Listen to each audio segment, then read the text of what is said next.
you're confident. Lay it all on the line, and we'll have your back up front. Tom?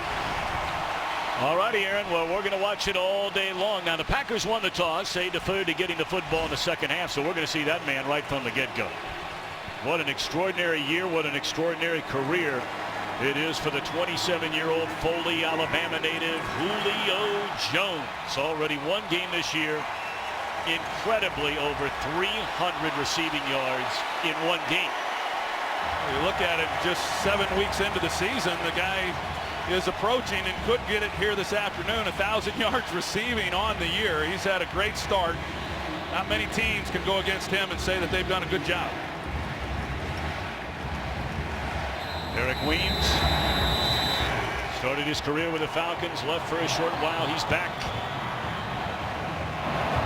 And we are underway in Atlanta. A ton of Packer fans inside the Georgia Dome here on this late Sunday afternoon. Pretty fair quarterback in his own right. 31-year-old Philadelphia, Pennsylvania native Matt Ryan. How about his start, Troy? Well, he's coming off a couple tough games here in the last 2 weeks where late in those games he's had interceptions which have ultimately led to them losing those games. Overall, he's had a nice year. But you talked about it in the open. He's without Tevin Coleman, and so much attention to Julio Jones that Coleman is one of those guys who's awfully explosive out of the backfield. They'll miss him today. Devontae Freeman, their leading rusher, split forward to the right, out of the shotgun. Ryan to throw it. And that's Mohamed Sanu, the former Bengal, and that's a first down up to the 38-yard line. Now, they brought in Alex Mack to firm up that offensive line, but some big-time weapons, and already Sanu a quick catch. Yeah, and I like Mohamed Sanu, who you just saw catch that ball, and he came over from Cincinnati. He had a nice career over there, and I think he gives them a dimension as a possession receiver, as we just saw, that helps complement the explosiveness of Julio Jones.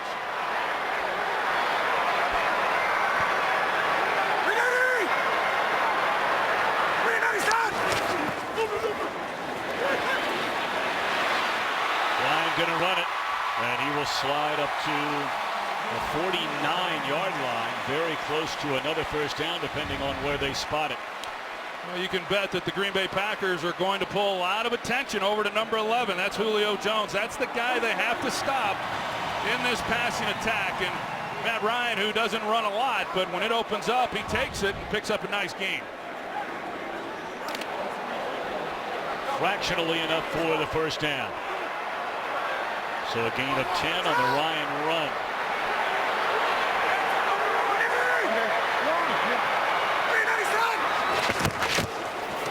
Well, that's a dangerous throw right there. That's an incomplete pass.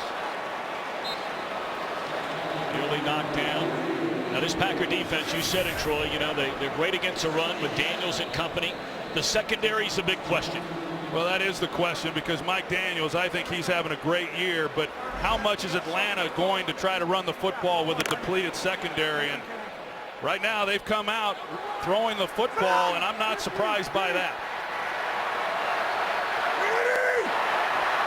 Demarius Randall just underwent groin surgery. They're without Quentin Rollins, and of course all that on the heels as they stop the run. There's a flag down. But all of that on the heels of Sam Shields being concussed. They're not quite sure when he'll be back. So their top three cornerbacks are out with injuries going into this game today.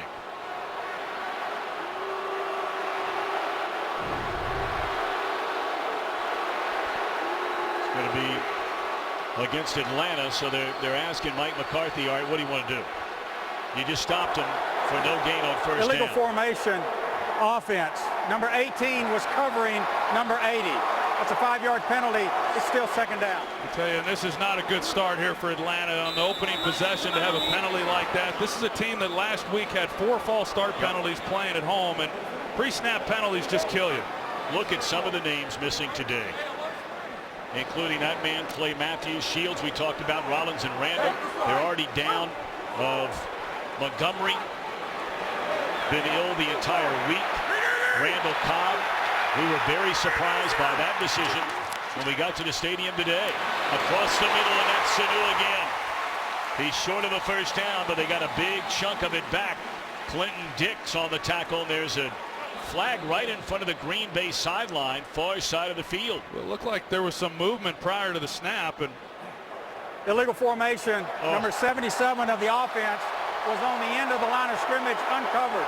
5-yard penalty, still second down. Well, it can't be number 77. That's a defensive lineman, Rashid Hageman, who was inactive today. Well, this has got to be driving Dan Quinn crazy. I mean, to have already commented on the previous penalty, when you can't get lined up, now they come back after a nice gain to Sanu. They're going backwards. Ryan drops it off across the middle. His tight end is Jacob Tamme. Tammy's had a very nice career, going back to his days Indianapolis, Denver. Now his second year in Atlanta, closing in on 260 career receptions. He's been a good player for a long time. Yes, he has, and he's been a nice security blanket for Matt Ryan. But right now, we've got Dom Capers with a 3rd and long, and typically you would expect blitz, but they're so short-handed at the corner position. He's had to back off that here in recent weeks. We'll see what he decides to do here against Ryan. Looks like he's going to play coverage. Trips to the right. Big pressure. Ryan steps up, throws, missed tackle, very close to a first down. Ball is loose and the Packers out. Streaking is Clinton Dix on his way to the end zone. There's an injured player, and we have a penalty flag down on the far side of the field. There is not a penalty flag down. There is a player down. The question is, was he down? And did the ground cause the fumble? It looked like it from that replay. That's Tamme on the catch. Field was a completed pass, and the runner was down by contact. 4th down. Yeah, it looked to me like his elbow maybe was down. I couldn't tell exactly if the ball was coming out at that time or not, Tom. Tamme is still shaken up. It'll be a 4th down and a yard. Hey, knowing these Falcons, they might go for it when we come back. Today's game is sponsored by Southwest. Yes to low fares with nothing to hide. That's transparency. It was a 4th and 1 decision in overtime last Sunday against San Diego. Atlanta failed. San Diego got the ball, went down the other end, and kicked a field goal to win it. But they won't be denied this time. They pitch it wide to Devontae Freeman, and he has the first down. So Dan Quinn is not going to stop being aggressive. No, and then we could take another look at this Jacob Tamme, and initially it looked to me like the ball might have been coming out, but he was down after we looked at it. It was not challenged, of course. Not surprised. As we see Tamme walking off the field, not surprised that Dan Quinn decided to go for it there. Nick Perry, he bites here, and he creates the edge, and Devontae Freeman, he takes it. And these, talked about Tevin Coleman and his speed.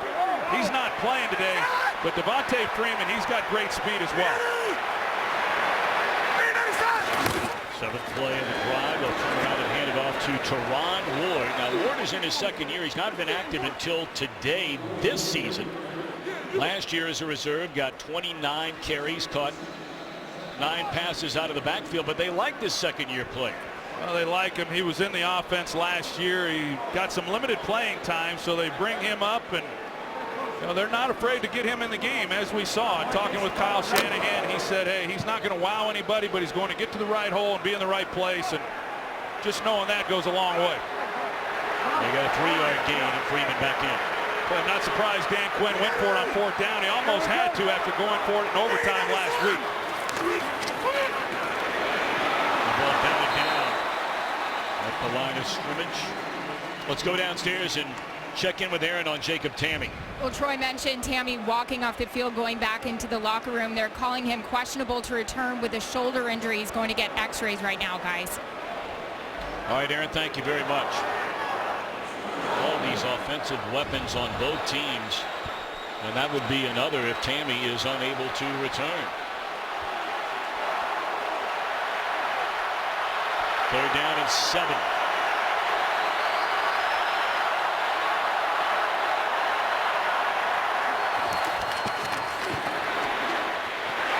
Pass caught by Hooper, the backup tight end, and shot down by Dimitri Goodson. Goodson is in there as a starter. with all these injuries in the secondary. Well, Dimitri Goodson, he comes up and he makes a nice tackle there to keep the Falcons from picking up the first down there on third down. But earlier, when they went for it on fourth, the long third down situation, Ladarius Gunner misses a tackle, which kept this drive alive. So a good stop defensively there by the Green Bay Packers. 36-yard field goal try by Matt Bryant, who has a chance today to become the Falcons' all-time scoring leader. And he's now 1 point away from breaking that record, owned by Morton Anderson. Rodgers and company on offense when we come back, trailing 3-0. Today's game is sponsored by Bud Light. Make the right call. Drink responsibly. A lot of youngsters, families here today. We talked about the large contingent of Packer fans. Boy, they love their Packers, no matter where you go. Yeah, they travel well. I know when I was in Dallas, the two teams that we would face that traveled awfully well were the Pittsburgh Steelers and the Green Bay Packers. Yep. They do a great job, have an awesome fan base. Cowboys, too, for that matter. Got been booted through the back part of the end zone, and here comes a 32-year-old Chico, California native, first-round pick in 2005, Aaron Rodgers. A team record 39 completions against Chicago in the win last Thursday night. And I went down, I was talking to Aaron before the game. I don't know if Aaron really has, or what his expectations are for this game. And this offense and these skilled players and really what they're about has changed seemingly from week to week. They lose their top two running backs. They come into this game thinking they're going to have to, again, rely on throwing the football. Now you're without two guys that are such a big part of that. They may have to go back to being a little more balanced, or at least trying to be in this game. Put it in the hands of the one healthy receiver they have. That's Devontae Adams. Two brand new running backs after injuries to Lacey and Starks. Well, you're trying to bring those two young running backs up to speed. We heard Aaron Andrews and, get with them, and yeah, they were going to play already, but that role changes significantly once you lose your top two guys. And Randall Cobb, he's been nursing a hamstring for several weeks, and it finally got the best of him. He just has not been the same player for quite some time. Little delayed handoff to Jackson, and good positive yardage there. The pile pushes him forward, and that will be enough for a first down for the rookie Don Jackson. For more on the Packers rookie running back, let's check in with Aaron Andrews. And Aaron Rodgers told us it's going to be Niall Davis and Don Jackson that look to be big factors today. They did spend an hour with Aaron last night in his room going over the playbook, hearing from TJ Lang. The biggest thing for Davis and Jackson, patience. Wait for the blocks to develop. Wait to see the defense. Don't get too excited out there, guys. Thanks, Aaron. That's a nice start right there for Jackson. I mean, you may that looked think, pretty good. Yeah, looked real good. So now they go with Niall Davis. They turn and hand it to him. That's a nice play coming down the line by the veteran Brooks Reed. Well, you think about it, I really believe that they're going to have to show more balance than what they anticipated coming into this game with the injuries that we've talked about. Niles Davis, what's interesting about him is the Packers go out and make a trade with Kansas City for him. The first trade that the Packers had made since 2010. Wow. They just don't do that very often, but obviously they desperately needed one. They went into this season with just two running backs on their roster. That's very unusual with Eddie Lacy and James Starks. Then you lose both of them, and you're trying to bring young guys up to speed. That's Niall Davis in motion. Ready, go.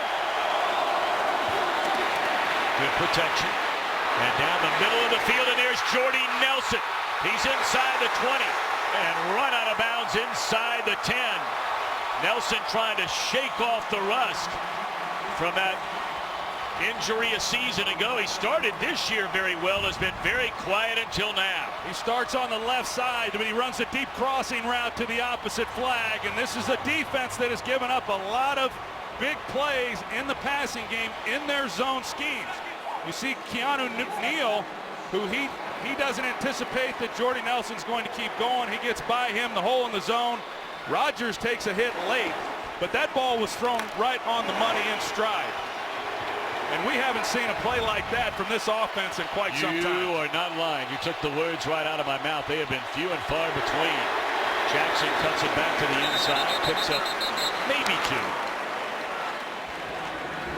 last week, Aaron Rodgers comes out, he throws it 56 times. In that ball game against the Chicago Bears, over the last 3 weeks, he's averaged 48 passing attempts a game.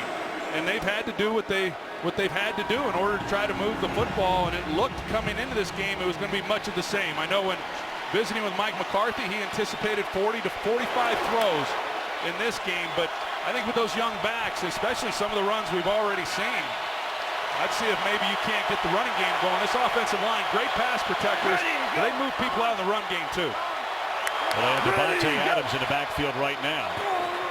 Rodgers looked at him initially and throws into the end zone, and that is a touchdown for Jordy Nelson. So for an offense without Randall Cobb, without Ty Montgomery, without Eddie Lacy, without James Starks, without Jared Cook, that's a pretty impressive beginning. Yes, it is. And you can see Jordy Nelson, he just finds the hole in the zone, and no linebacker picks him up. And Aaron Rodgers, he didn't have to escape the pocket. You leave the pocket to buy yourself some time, let your receivers work the middle of the field, and he finds Nelson for the touchdown. He's already got more catches today than he had all last week. The opening possession has been money in the bank for these Packers. That's 4 touchdowns to go along with 2 field goals on their first possession of the game. The home run ball to Nelson put it all on the tee. And they cap it off. Rodgers to Nelson. 7-3 Pack. Today's game on Fox is sponsored by Bank of America, by Taco Bell's Rolled Chicken Tacos, and by Chevrolet, more 2016 J.D. Power Dependability Awards than any other brand.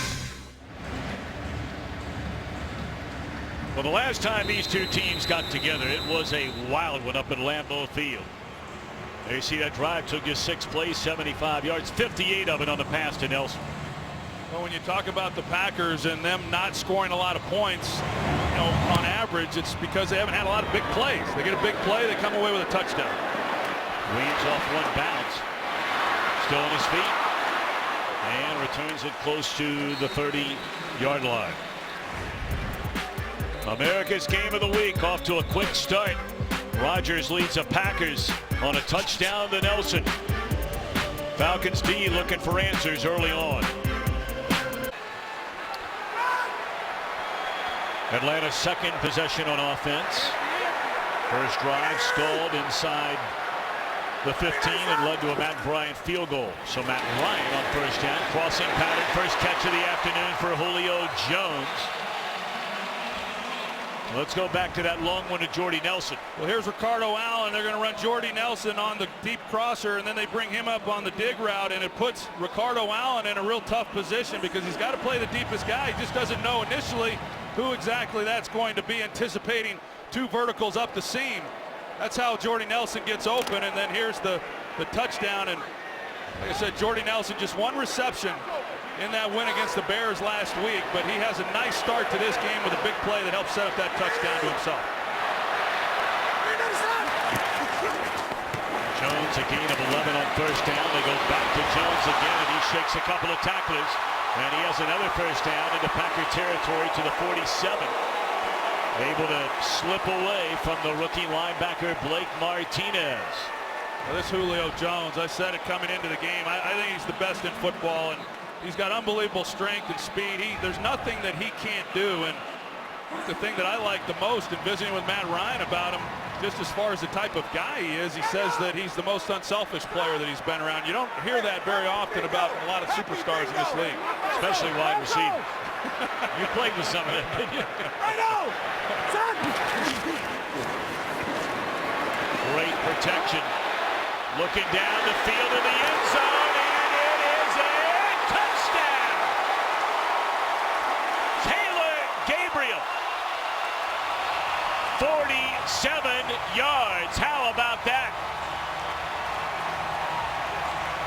Kyle Shanahan talked about it and said Tyler Gabriel is one of the guys, young player, that can blow the top off the defense, and you see the job that he does getting down the field, Dimitri Goodson, but Matt Ryan has to put this ball perfectly and allow Gabriel to go get it. The coverage really was not that bad. You see the throw here.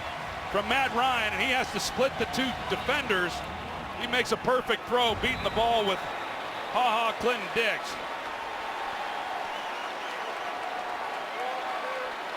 That's a heck of a throw by Matt Ryan, and letting his guy Taylor Gabriel go get it. Point after now by Bryant, and it is good. We're barely 10 minutes into this one. The long ball to Gabriel. Ryan and the Falcons answer right back. Taylor Gabriel, his first touchdown reception of the year. You know, this guy did some nice things in Cleveland and may turn out to be a pretty savvy pickup by these Falcons. He's been nicked up this year, but active today. And the touchdown reception, beautifully thrown ball. Well, it sure was. And Dimitri Goodson, he plays outside leverage here, which by alignment, he's going to give Gabriel the inside. Now, Clinton Dix tries to come off. He's helping to the outside. This was not his responsibility. He's trying to get back in the action. He's unable to. But Matt Ryan, in order to beat that coverage, you have to lay it to the inside and let your guy go get it. And it's simply a foot race so that perfect execution, perfect throw, and of course to get that ball down the field, you got to have protection up front. And the Falcons came into this game leading the NFL in pass plays of 20 yards or more. They're going to take their shots, and this time they make Green Bay pay. First down, Rodgers, great protection. Holy Moses, all day to throw. Now rolls, throws high. Had an open Trevor Davis. And let's say hello for the first time today back in Los Angeles to Carissa Thompson. Hi, Carissa. Hi, Tom. Oakland at Tampa Bay. Under 2 minutes left in overtime. This thing went back and forth, but it ends like this. Derek Carr's 41-yard touchdown pass to Seth Roberts. Raiders win in overtime, 30-24. They're now 5-0 on the road. Tom, Troy, and Aaron. And Carissa, thanks. Troy Nolan now behind New England. The second best record in the AFC belongs to Oakland. Pretty incredible what Jack Del Rio has been able to do. You hear Carissa Thompson 5-0 on the road. I mean, it's hard to win. It's hard to win on the road, and they haven't yet to lose. A delay to Davis. And he'll pick up close to 5. Third down and 5 upcoming. Now this Atlanta defense, they've got good production. A healthy Big Beasley Jr. leads them in sack, but the secondary, Troy's been a problem.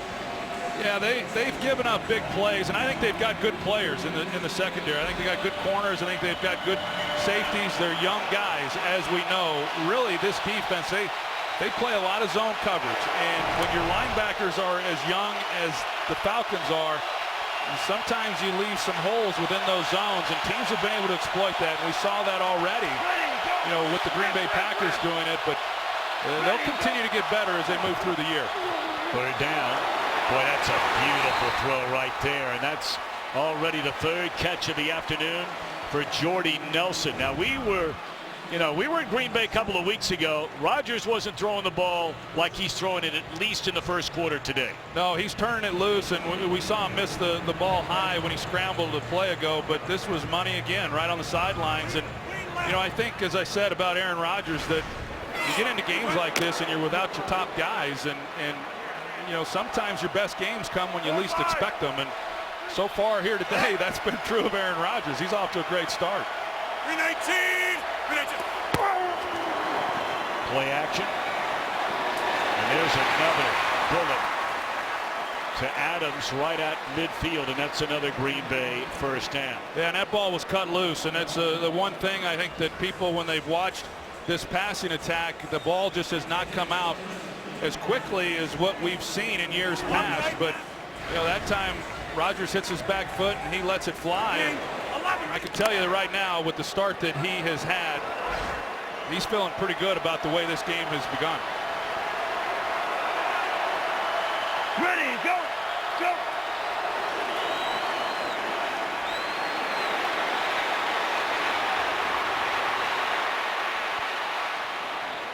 Well, did he sneak that one in there? The catch is made, and that's Davis. Trevor Davis, a rookie out of Cal, same alma mater as Aaron Rodgers. Those protections unbelievable. Well, the protection is really good, but as you see receivers, when your quarterback is scrambling, you've got to work back towards them. And you finally are able to locate Davis, but too many times when I see these scramble drills, it's not just a free-for-all. There are rules within a scramble that receivers should employ. And I don't see it from the Packers. They don't work back towards Rodgers, and too many times, with a lot of time, nobody's doing what they can to find separation where he can go with someone with the ball. 4-5, rock. Ready, you go. Don't know if they got it off in time. I guess they did. Far side, that is Janis, his first catch of the afternoon. There's another guy they're hoping can step up. They released Jared Abbrederis. Last time we saw Aaron Rodgers, he thought Abbrederis might be able to help him. But he's been injured. They're in hurry-up mode, and plays blown dead, and Rodgers wondering why. Timeout was called by Atlanta prior to the play. This is the first charge timeout, Atlanta. 10-7 Atlanta.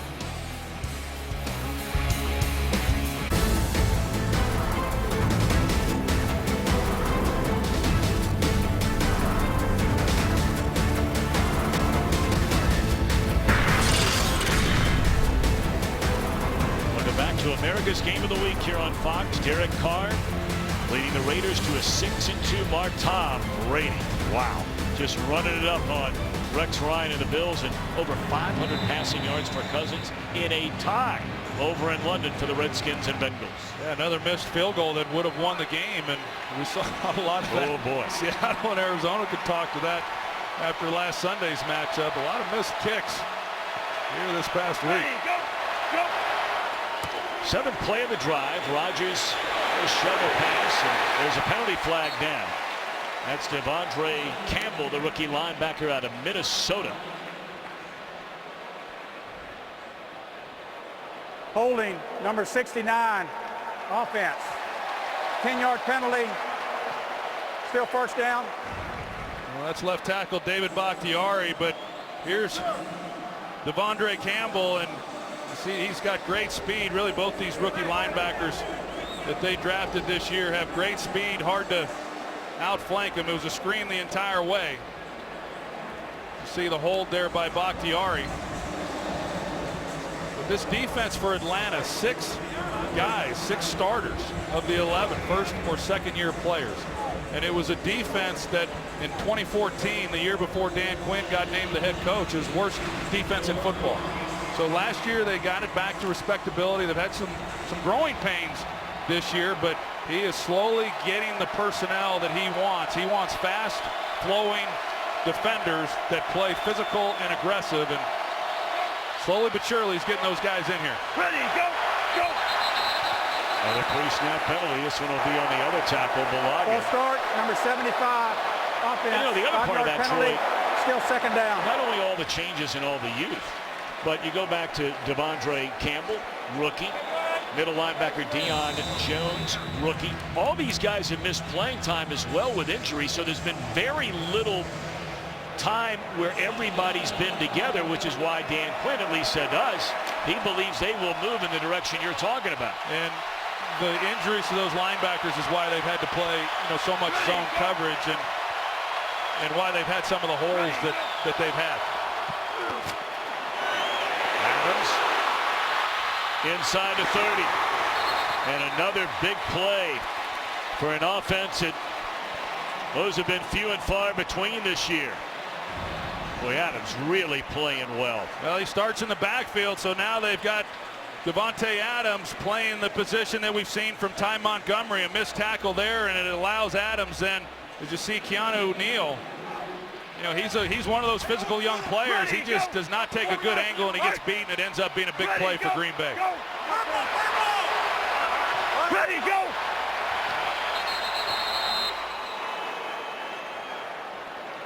This is the end of the first quarter. So they'll change ends of the field. Great start to this one. Fox NFL Sunday continues after these messages and a word from your local Fox station. 10-7, Atlanta leading Green Bay. Packers set for their 9th play on this drive, which began on their own 25, covering 53 yards thus far. Ready, go, go. Again, incredible protection. And wide open is Davis. And he's very close to a first down to the 15. We started to mention the last team these teams played was at Lambeau Field. It was only 2 years ago. 43-37 was the final. The Packers won that game. Ryan threw for 375. Rodgers threw for 327. Julio Jones set a franchise record until this year with 259 receiving yards, and Jordy Nelson went for 146. So the 259 yards by Julio Jones certainly got Dom Capers' attention coming in this game. That's Devontae Adams. He's coming off the best game of his career against Chicago. 13 catches, 132 yards, and 2 touchdowns. I mean, this was as good as it gets. Snow coming down, cold at Lambeau. Ryan and Julio hooking up 11 times for 259 yards and a touchdown. But Rodgers and the Packers came out on top. And we've seen Taylor Gabriel. He had the touchdown, but typically when you're talking about the big plays of the Atlanta Falcons, they're going to Julio Jones, number 11. So to have someone complement that deep threat, that's big for Atlanta. That goes to Davis, who had his first career catch a short while ago, and now he's inside the 5-yard line. Tell you, this has really been impressive. Granted, we're early in the second quarter, but with all the pieces missing from this offense, they've got it going pretty good. Yeah, and they're relying on, as you said, Trevor Davis here, the 5th-round pick, and this guy can absolutely fly. He's a 4-3 guy, and that's what the organization likes about him, and he's going to get some respect. He should draw some soft coverage, work, not down here, but as we move through this game, he should be able to work some of the underneath things. But I think Mike McCarthy, not just today, but I think the last few weeks with injuries, I think he's really managed the offense very well. Ready, go. The fullback in motion. That one snipped out perfectly. Witkowski on the catch, and there's Deion Jones, dynamic rookie out of LSU, incredible athlete. He was not a starter at Clemson until his senior year. Played 4 years for the Tigers, but did not start until his last year there. Well, this is an area of the field for Atlanta where they have struggled this year. They've not been good down here in the red zone, keeping teams out of the end zone. 11 of 12 plays on this drive, throwing the football. Ready, go.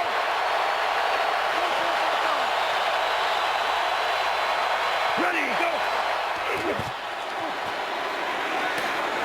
Trying to thread the needle again at Nelson. Jones there to break it up.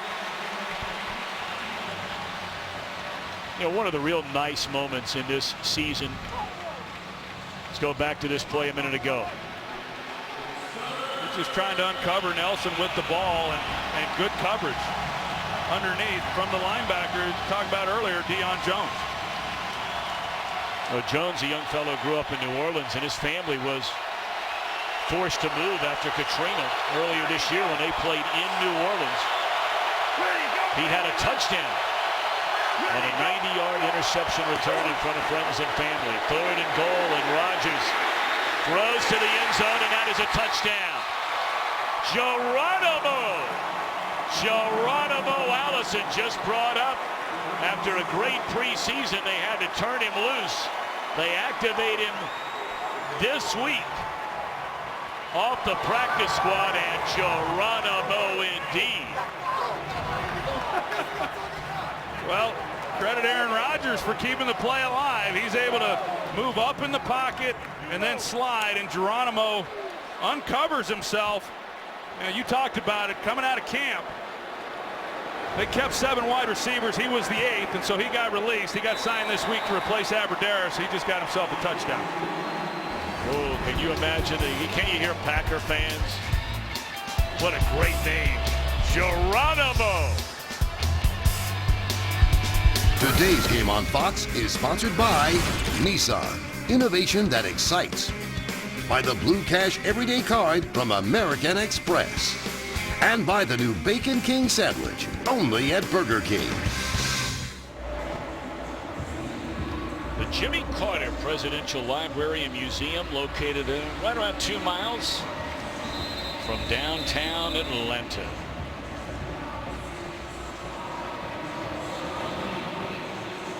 Our crew, led by Richie Zion, spent a lot of time over there over the weekend.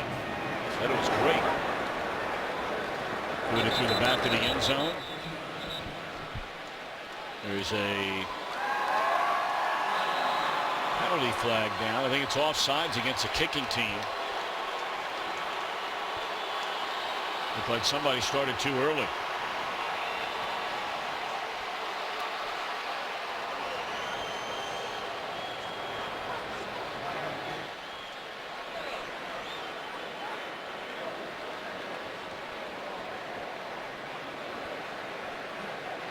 Offside, number 29 of the kicking team. Atlanta has elected the 5-yard penalty from the touchback spot. It'll be first down at the 30-yard line.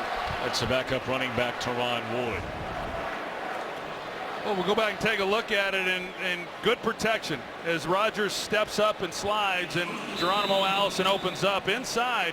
Initially, Rodgers was looking to Jordy Nelson, and Deion Jones gets a hand right to the headgear. Jordy was pleading his case with the official afterwards. On first down, back to the air, and a flag thrown. And throwing his hands into the air is Gunter, as he was running step for step with Julio Jones. Let's take a look at it. There's double coverage, and don't see much there. I think is where the ball was thrown. If anything, maybe it's on Julio Jones, but I didn't really see much there. Number 36, Gunner. defense. First down at the spot of the foul. Julio Jones hasn't been getting a lot of those calls the last few weeks, and Dan Quinn has been upset about it as you take a look at a couple of those when calls could have been made for defensive pass interference, and this time he does get the call, but I think it was a bad one. I didn't really see much there. I don't know about you, Tom, but I thought Gunner was running with him, and if there was any contact initiated, it was from Julio. It's a 24-yard penalty. That's powerful running there by Wood. And that's close to a 10-yard gain. Game 5 tonight. The Indians trying to close it out. Looking for their first World Series title since 1948. John Lester trying to keep the Cubs' hopes alive. That's tonight after football on Fox. Ryan to Sanu. And he appears to have another first down to the 25-yard line. This may turn into a shootout like that game in 2014. I mean, the way this first half has gone, both these offenses have been able to move the ball, and of course we expected that from Atlanta. They've been doing it all year. And again, it's Wood. And he's tripped up. Guyon is there, along with Jake Ryan, second-year linebacker out of Michigan. Yeah, well, this run defense is awfully good for the Green Bay Packers. Really, nobody, with the exception of Dallas, who ran the ball awfully well. They had 190 yards 2 weeks ago in that game rushing, but outside of that, it's been a pretty tough defense, and those big guys in the middle, talking about Guyon and Mike Daniels, they're hard to move. Well, they were #1 rushing defense, allowing 71 yards per game, less than 3.5 per carry.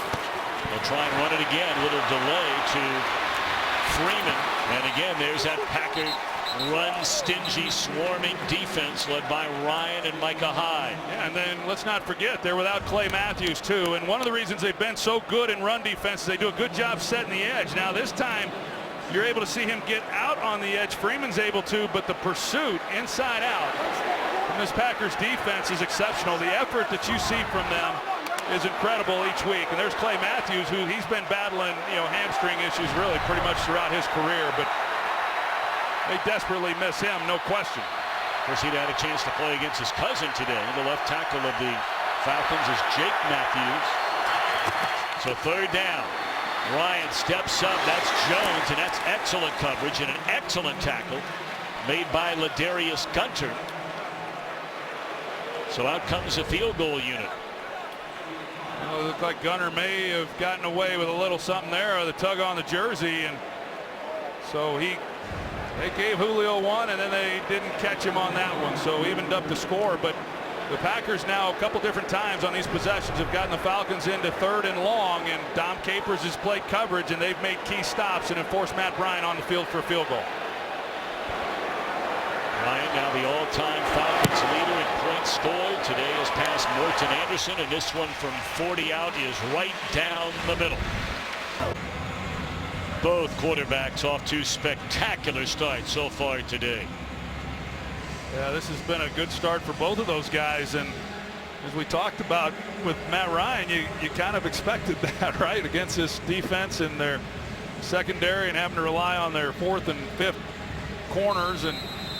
But for Aaron Rodgers to find out you're going into this ball game without Randall Cobb and Ty Montgomery, who've been such a big part, for him to come out, look the way that he has and the offense has, that's been impressive. I feel like every time we toss it down to Aaron, we're talking about injuries. Therefore, how about it, Doctor? All right, Doctor. Let's get an update on old Randall Cobb. You know, we knew he was limited in practice this week with a hamstring injury. And this was something he injured a couple weeks ago against the New York Giants. He told me he thought there was a chance he'd be able to go today. But because the Packers already had their bye week and they have a couple more weeks to go here, he said there's no really reason to chance it. They have to let it heal. They're staying involved, you know. And Allison playing in his first NFL game, a college free agent out of Illinois, scored his first touchdown on his first catch a moment ago. Well, I got all the respect for Randall Cobb. I mean, for him to be able to try to gut through that injury here over the last few weeks, it's one thing for a quarterback to do it when you don't have to just take off and run. For a wide receiver to do it with a pulled hamstring is not easy, and yet he's found a way to play.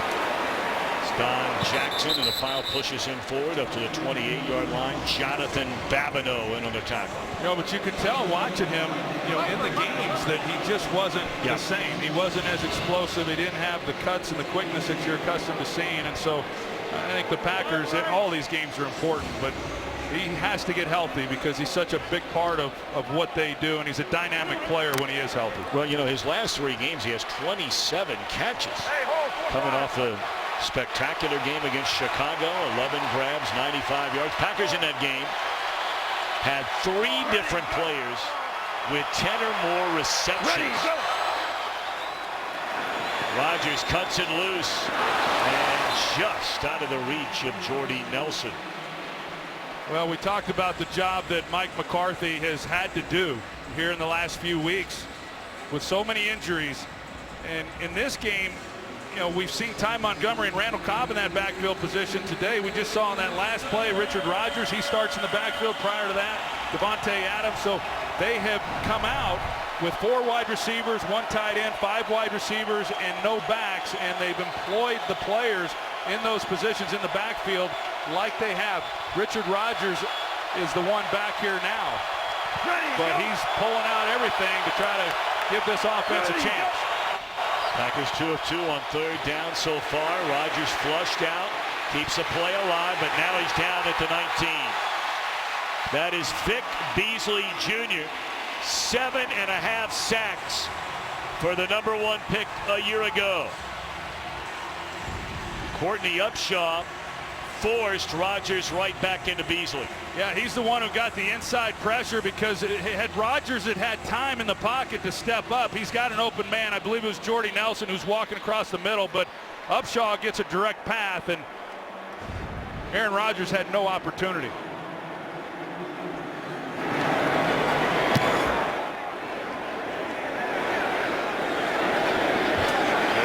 At the 22-yard line, and a flag is down, 2 flags down. Weems still on his feet up to the 33-yard line, and we wait on a pair of penalty flags right around where Weems caught the football, and then the other thrown as he started into his return.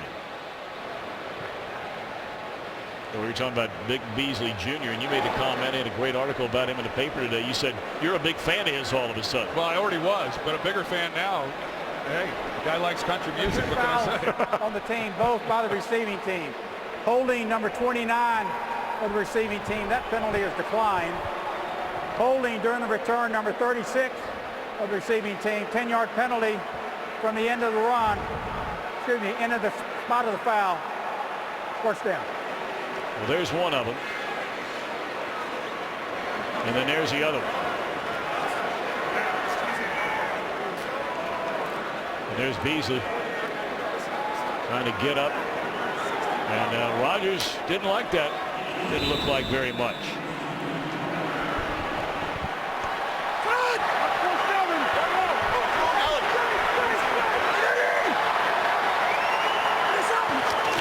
First down. Flag down again. Freeman after maybe a gain of 2.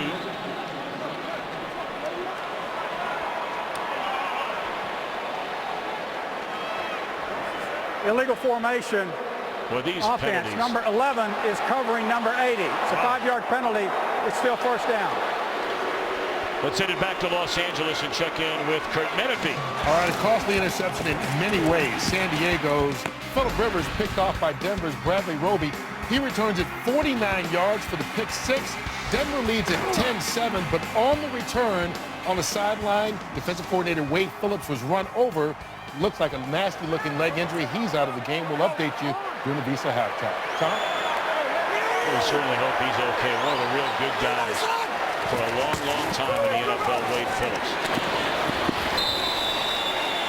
First and 15 catch, gain of 5 made by Austin Hooper, the rookie out of Stanford. You know, you go back to last week when in the fourth quarter trying to seal the game, Ryan, the first down, penalty, second down. Or they go for first down again, another penalty. So it becomes first and 20. This is the first short timeout.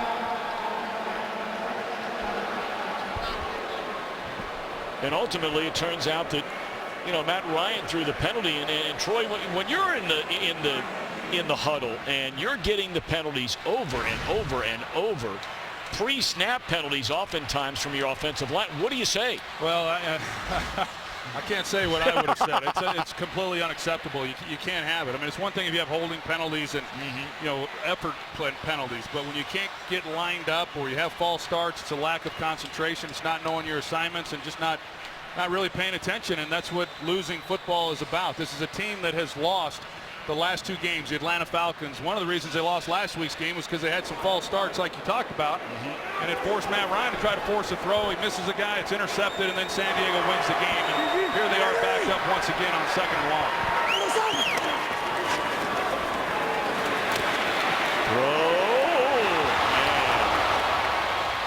Well, you talk about that cliche threading the needle. That's what Ryan did there. I'm not even sure Jones knew that ball could get to him. Well, you see the release and the quickness, and Ladarius Gunner, he's just trying to hold on for his life. You know, he is getting help. As you see, you've got safety help over the top.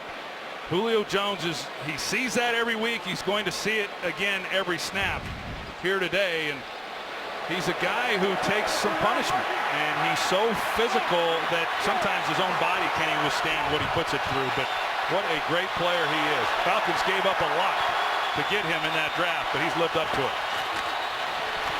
Quick slant, batted into the air and incomplete. Trying to find Aldrick Robinson.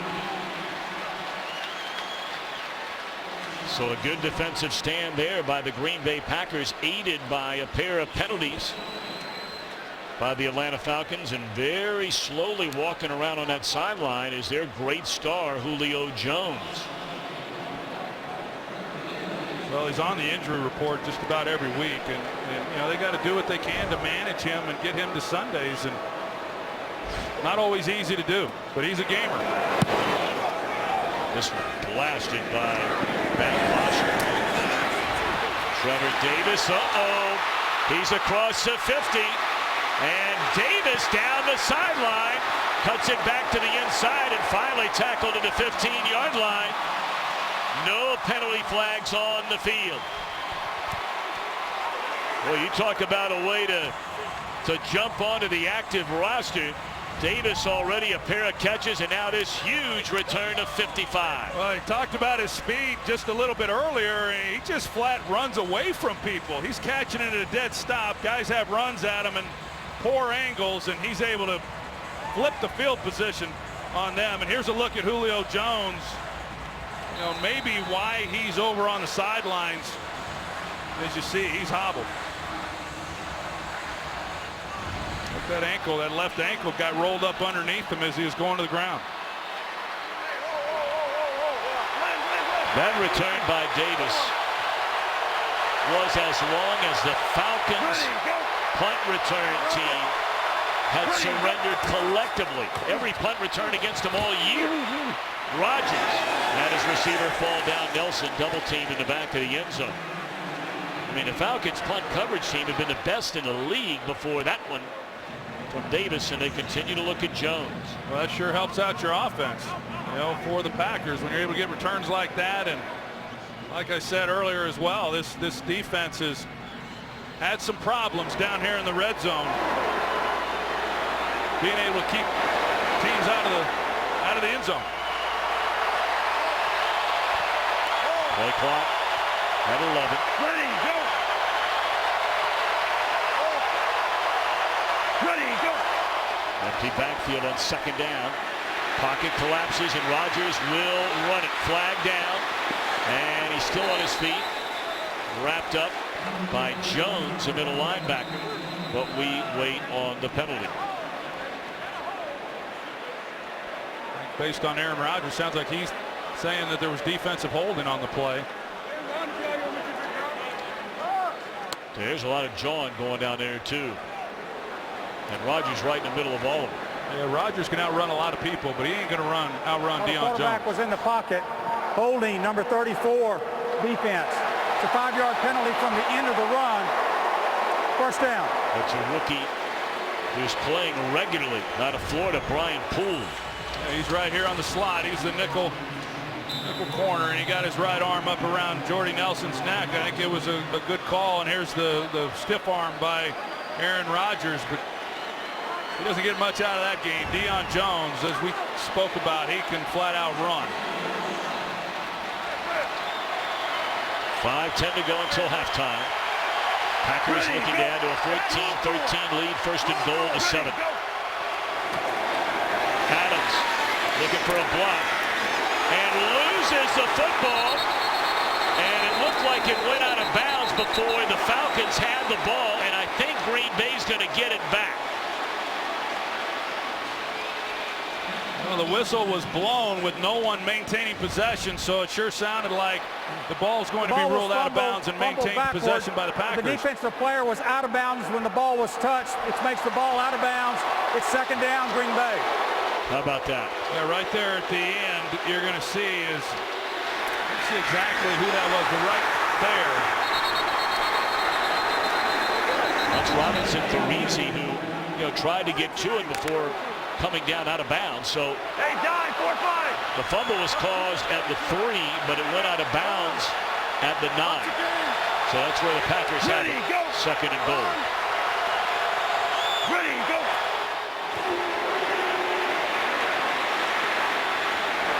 Rodgers asking Davis to come back and get it, and that is a touchdown.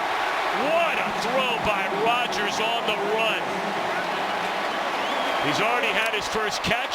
Davis started this drive with a big punt return, and he ends it with his first career touchdown. Well, this is what we got used to seeing from Aaron Rodgers. That ball's perfectly placed on the pylon, and he lets his guy go get it. But you get an upfield rusher from the defensive end, and Rodgers slides up and then out. We've seen that over and over and over. It's his signature move as a quarterback. Step up, slide out, buys him some time, and throws a dart for the touchdown.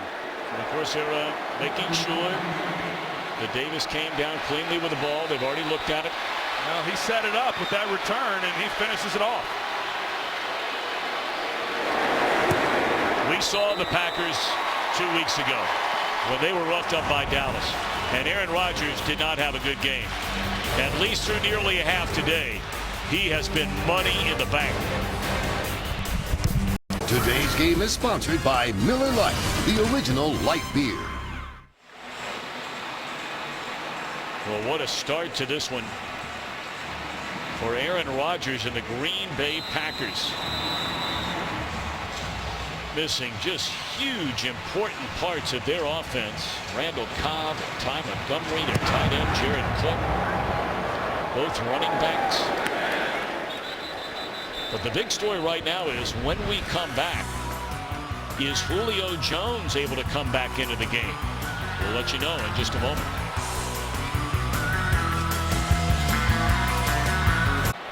Julio Jones in the game, Aaron. Yeah, and you can see him stretching out the right knee. There was a lot of conversation with the athletic trainers and doctors about the outside of the right knee. They checked him out. He's been limping and stretching, but he's still out there, as you see, Tom. Well, Aaron's been all over it, and there's been a lot going on here in the first half of this game. Ryan looking to his left, connects out of the backfield with Devontae Freeman. You know, people forget Freeman rushed for over 1,000 yards last year. He also had 73 receptions. No, he's a good receiver, as is Tevin Coleman, and that's how they utilize these guys, and they're able to take advantage of some of that underneath coverage. He's banged up coming into this game with a hip injury of his own. Looking one way, comes back the other way to Hooper, the rookie tight end. And that's a first down up to the 49-yard line for Austin Hooper. Well, we haven't seen a lot of this, but Dom Capers this time, he does bring extra rushers, and they're able to get home and force the ball out of Matt Ryan's hands. So he mixes it up there, but for the most part, with the depleted secondary, he's had to back off doing some of the things that typically you'd see him do. Fake it to Freeman.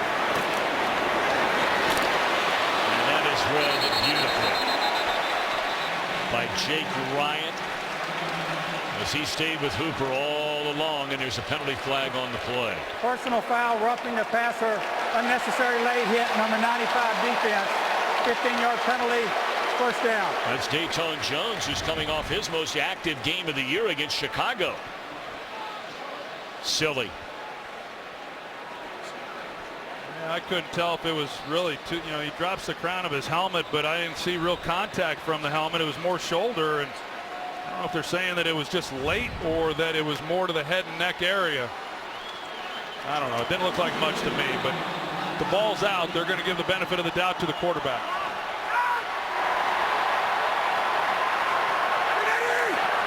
Plus, he went to UCLA, so. Well, of course, he gets a free pass. It's in the hands of Gabriel. Is always so fleet-footed, Gabriel.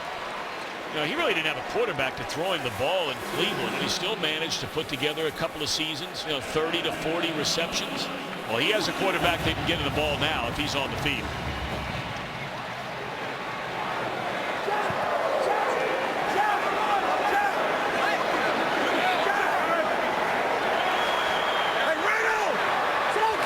So Jones at the top of your screen, they're going to run it. Bouncing to the outside, Teron Wood. And Morgan Burnett will run him down at the 21-yard line. Second down upcoming. Like what I've seen from Ward in this game as well. This thing winds down here to the 2-minute warning, but this is a good drive for the Atlanta Falcons. So we've reached the 2-minute warning of a very exciting first half. You're watching America's Game of the Week on Fox. Follow your favorite team all season long. Go to itunes.com/NFL. Now, we showed you the one play we thought Jones may have been shaken up on, but Troy might have been earlier than that. Yeah, this was a play that happened even prior to the one that we showed, and you know, it could be a cumulative effect that, like I said, he's a physical guy. He's not 100%. Not many of these guys are, but him especially coming into the game, but he's been hobbled a little bit clearly. How about the day being put together so far by Austin Hooper? He had 6 catches this entire season, and he has 4 so far today. You can see what the play action does here, and it opens things up. And there it gives him the lane to get the ball into Hooper. There's Julio Jones. Excellent release off the line of scrimmage there, but he kind of grabs at it as he comes out of that break. Certainly didn't keep him from making the plant. But it's that left ankle that appears to be the problem. Jones split to the right. Ladarius Gunter across the line of scrimmage defending. First and goal. They hand it off to Freeman. And Ryan there to wrap him up. Second and goal. 1 minute to go here in the second quarter. Falcons have 2 timeouts left. I'll try to wind this thing down. I know visiting with Kyle Shanahan, he talked about the importance of continuing to stick with the running game even if they weren't having a lot of success. They don't feel they can hold up in pass protection if they abandon it completely. There's a shot of Kyle Shanahan, who I think does an outstanding job. Of course, he learned a lot of what he knows from his father, who I think is one of the great offensive minds as well. But they've run the ball well when they've run it, but that was just the 7th rushing play for the Falcons. Freeman looking for daylight and finds the end zone.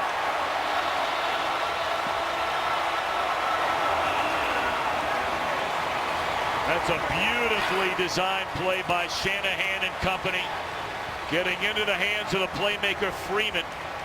And that's his 2nd receiving touchdown of the year. Well, they split Devontae Freeman out. You're going to see the lineman get out in front, but initially it looked like the Packers had Freeman bottled up, but he's able to knife his way in there, and that's an excellent job finishing off this drive. The Packers have been able to force some field goals down here.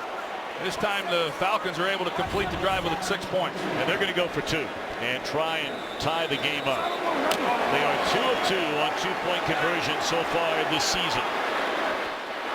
They got trips to the right. Sanu, Jones, and Gabriel.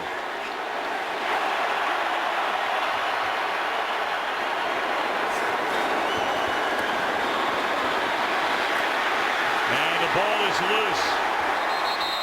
Recovered by Atlanta. Looked like Julius Peppers stripped it away. Boy, it looked like Ryan had Devontae Freeman wide open and maybe just didn't see him. Well, Freeman, to the field, the touchdown. To the field they went trips, and the Packers really did not roll coverage that way. They played one-on-one, but Matt Ryan was not working that side at all. He was trying to work the isolation route back to his tight end, and just good coverage. You see, he's trying to get the ball to Hooper, but it was good coverage by the Packers, and then just nothing there. But I thought he was going to try to work that trip side with the single coverage that he had. Well, halftime right around the corner. What's coming up, Mr. Menifee? All right, coming up on the Visa halftime, another week, another tie. Oakland and Tampa come very close to one, and Cleveland had a big lead. Did they get their first win? Make sure you join me and the guys on the Visa halftime show. All right, Kurt, looking forward to that. So the 2-point conversion fails, but in under 4 minutes, 75 yards, 8 plays. Freeman the touchdown catch. Ryan 2 touchdowns, 16 of 20, 183 yards.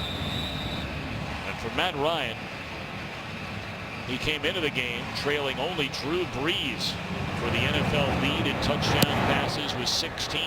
Tack on 2 more.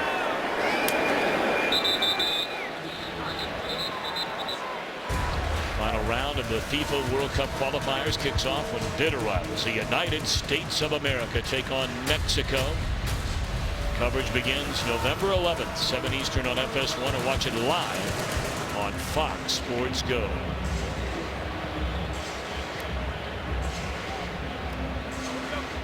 Can't do much better than that. Oh, two good halves by these, or a good half by both of these quarterbacks, and Green Bay does get the ball to start the second half, so we'll see what they elect to do. But I would think they might try something here on first down, see if they can get something rolling with 2 timeouts still left. But they will possess the ball to start the next half. Ready.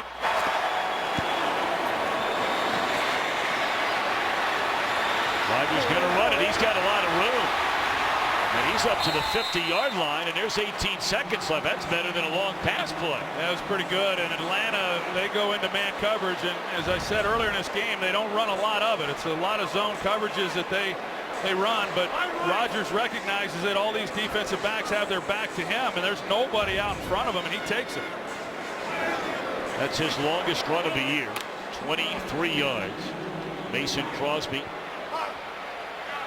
loose on the sideline. Packers have 2 timeouts left. Ready, go.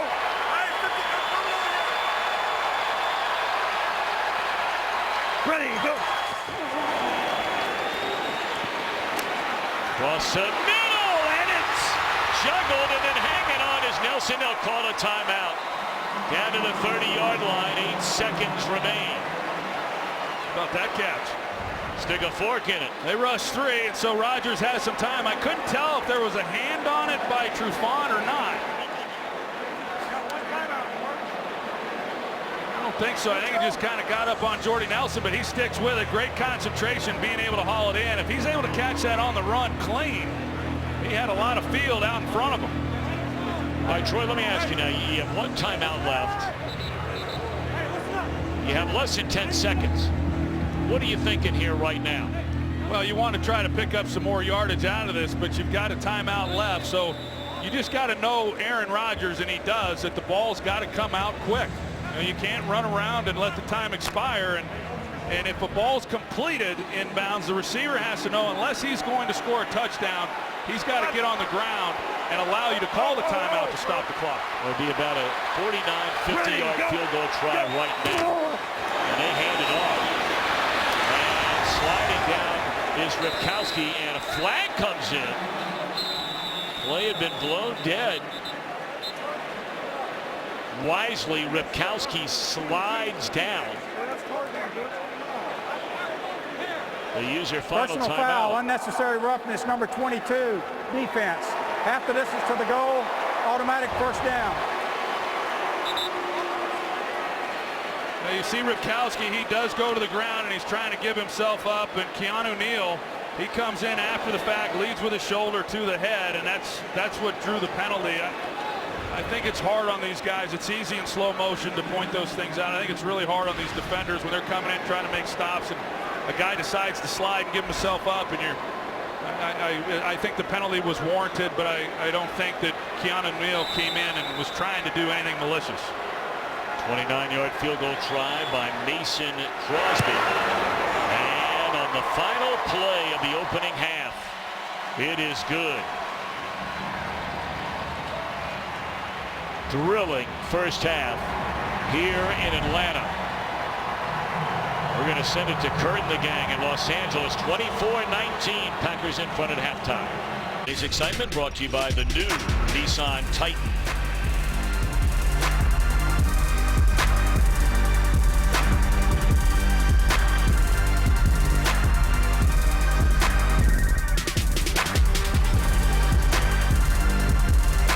By the new Nissan Titan.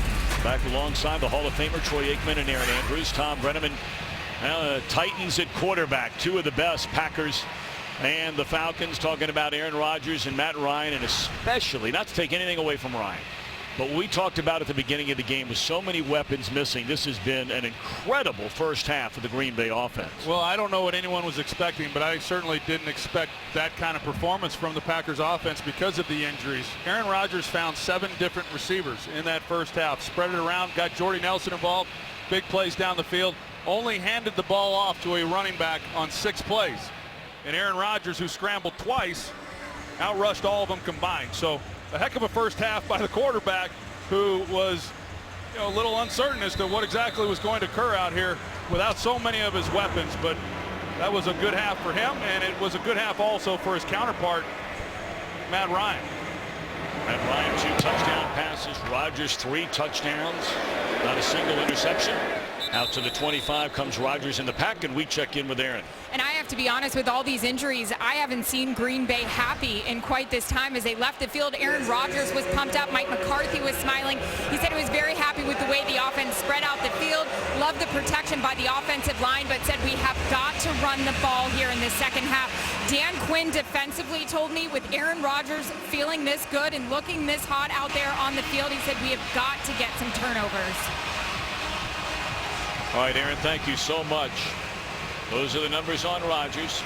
Mentioned the 3 touchdowns, the 2 runs, and the big one there, the final drive of the half, which led to that field goal, and thus a 24-19 advantage. Well, if you come into a half hoping for turnovers by the Packers, that's a lot of wishful thinking on most afternoons. They do as good a job as anybody year in and year out protecting the football. Aaron Rodgers with just 4 interceptions on the season. Ready, go. Great protection again.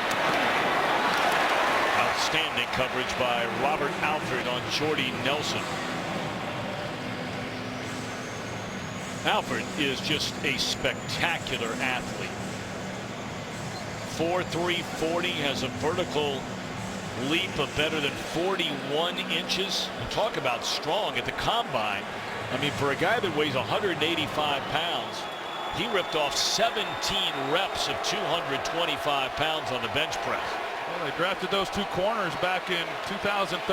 They got Alford in the second round. They drafted Trufant in the first. And those are two guys they believe are cornerstones for this defense and what Dan Quinn wants to do.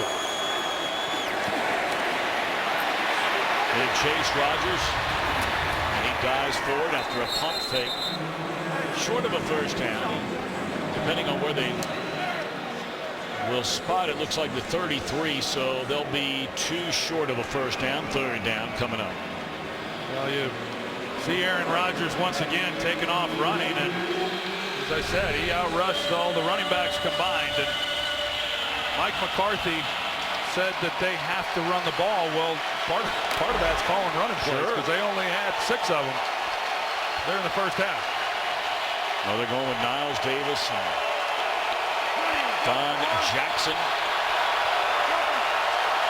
Replacing Lacey and Starks. 3rd and 2. Into the hands of Davante Adams, and that's enough for a first down. Good coverage there by the rookie Poole, but they didn't need much. No, it was good coverage, and it was good timing from Rodgers to Davante Adams. And I think this is one of the areas where Davante Adams has really grown as a receiver. His route running has improved dramatically here in his 3rd season. And I thought last year watching him, he was not a very disciplined route runner, but most of it really had to do his struggles with just not being healthy. And I know you talk to anybody in the organization, they're really pleased with him and feel he has improved, but primarily because for the first time in a long time, he's healthy.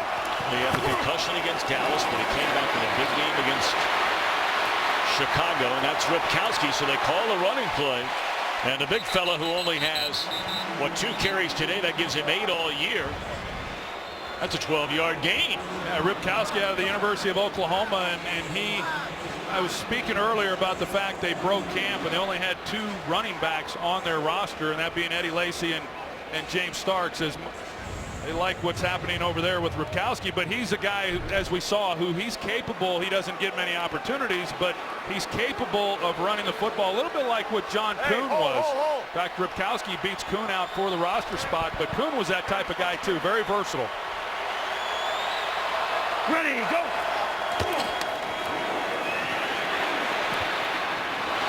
Incomplete. Had Allison open at the 42-yard line.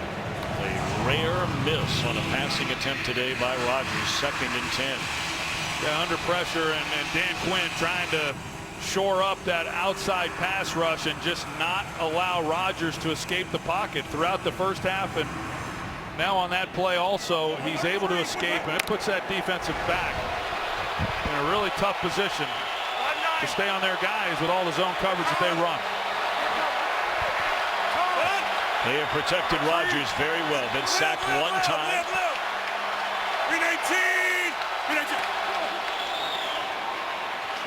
Getting rid of it quickly into the hands of Adams, and oh, what a tackle right there. That could have been a huge gain. Keanu Neal. Well, there for a minute, it looked like Davante Adams was going to break this tackle. Keanu Neal comes in and tries to punch at the ball as he comes in to make the play, and was able to get Davante Adams to the ground. So right now, big 3rd down here for this Atlanta Falcons team. They give the ball with not much time in the half, and they give up 3 points. And to keep from giving up points on this drive, this is going to be a big play. 3rd and 6.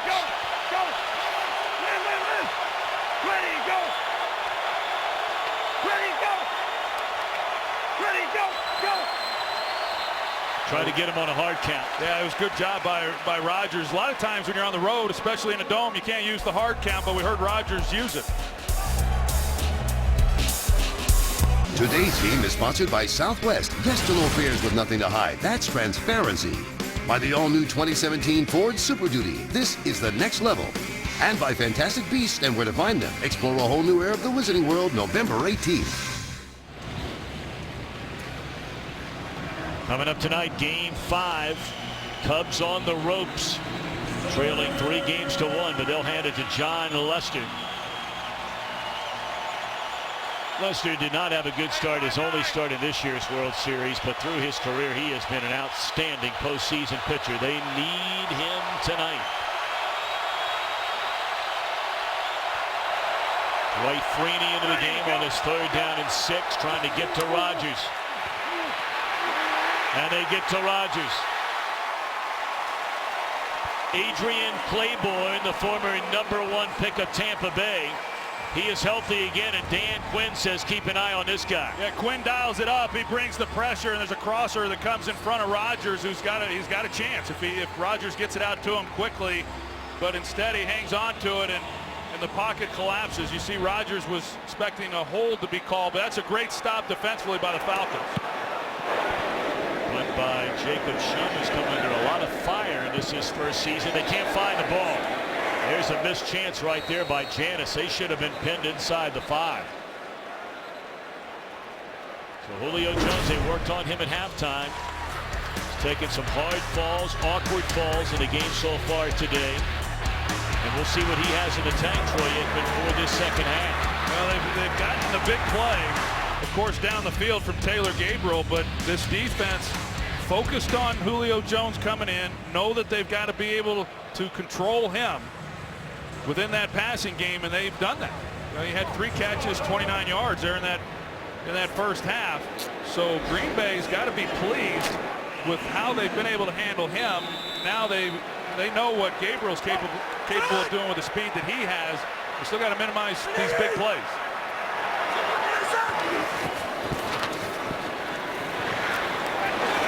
Ryan tries to force it in there.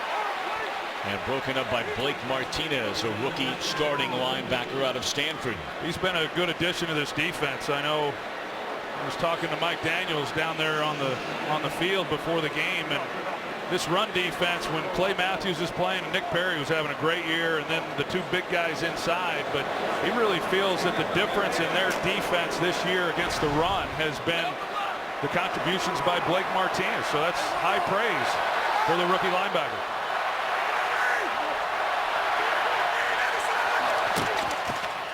Into the hands of Mohamed Sanu. Got a block, big time block. Still on his feet, and he's up to the 26-yard line. I tell you, Austin Hooper is really having a nice game. Whether it's catching balls down the field or making a block that gave Sanu a little room right there.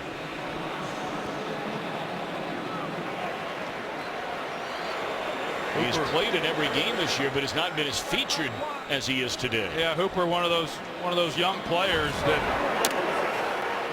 they're relying on, and maybe got away with a hold there on Micah Hyde, but he's a versatile guy. He's primarily a receiver, but he's gotten better as a blocker.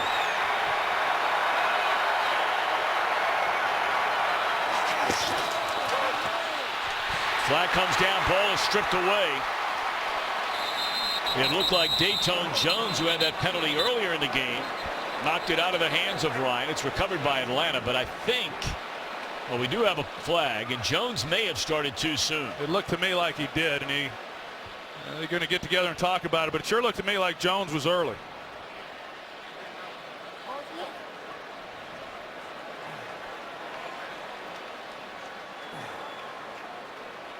Offside, number 61, defense. 5-yard penalty, 1st down.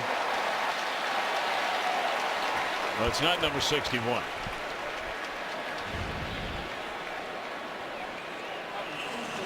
Yeah, that's a long snapper. I think maybe 51, Fackrell. Yeah, I think they could have got Fackrell or Dayton Jones on that call.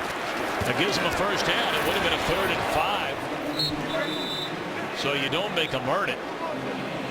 And on 1st down, a gain of a little more than 3 by Freeman. Freeman, the 103rd pick in the 2014 draft, had just a big breakout season his 2nd year. Ryan finds Taylor Gabriel, and that's a 1st down up to the 45. Just a blown assignment there in the middle that opens up that lane then for the easy completion.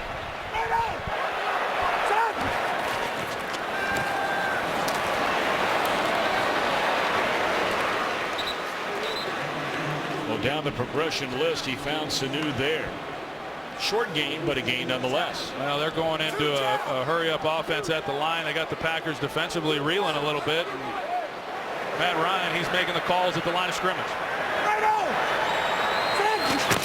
Teron Ward in the backfield. They give him the ball. Slipped a tackle and Ward in the outside.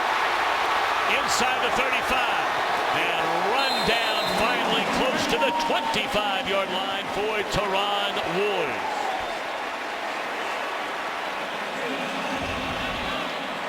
See in the hole, Blake Martinez, he comes up and he's got a chance, but that's an awfully good move in order to make him miss, and then he finds a crease and he's off and running. So it's another big run for the Atlanta Falcons. Well, they'll put it in the hands of Freeman on a first down carry. Again, Atlanta without Tevin Coleman, part of a dynamic duo. And Atlanta, they've been doing this all year long. Big plays. Well, and that's why they're so explosive offensively, and they're doing it without Tevin Coleman. You know, Kyle Shanahan says he's the fastest running back that he's ever been around. Just a really explosive guy. And Devontae Freeman, he's no slouch either. I mean, they got a great 1-2 punch. But the big plays is why the Falcons lead the league in scoring offense. Good running room, and that's a first down to the 15-yard line. You know, you look at these two backs when they have Freeman and Coleman coming through the first 7 games of the year. They have combined for over 1,200 yards and 9 touchdowns. Well, they're getting some good movement along that offensive line, and Devontae Freeman and Ward, they're finding the holes.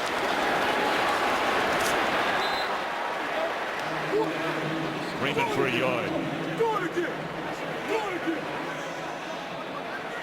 Still in hurry-up mode, and now Matt Ryan says it looked like he was going to ask him to huddle up. Yep, they'll do. This will be the 10th play of the drive. 65 yards, better than 4 minutes. It's been a good drive. They've done a good job of mixing it up, and even at the line of scrimmage in the no huddle, they were still getting runs called. So Matt Ryan, he's done a good job on this possession of keeping things balanced, mixing it up, and Packers have been on their heels. Jones in motion has not caught a pass since the opening quarter of this game. But they're doing it with a run in large part on this drive. But you got to believe a throwing down coming up here. 3rd and close to 6. Well, 3rd and 6, manageable 3rd down in the red zone, and this is a down that the Packers have won. The Falcons have not yet converted on 3rd down today. Nope, 0 for 4.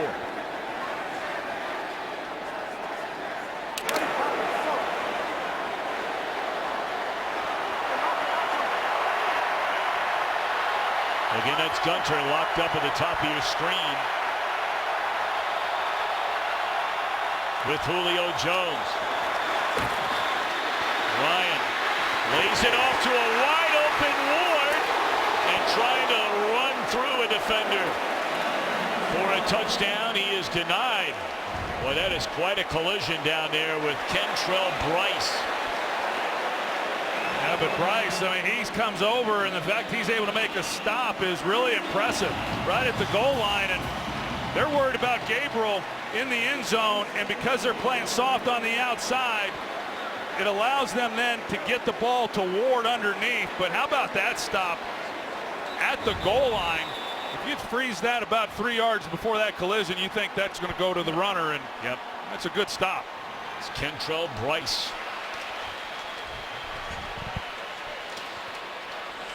24-19, and the Falcons spend a timeout. UFC's legendary New York debut begins on FS1, the biggest prelims card in UFC history. UFC 205 prelims live from the Garden, November 12th only on FS1.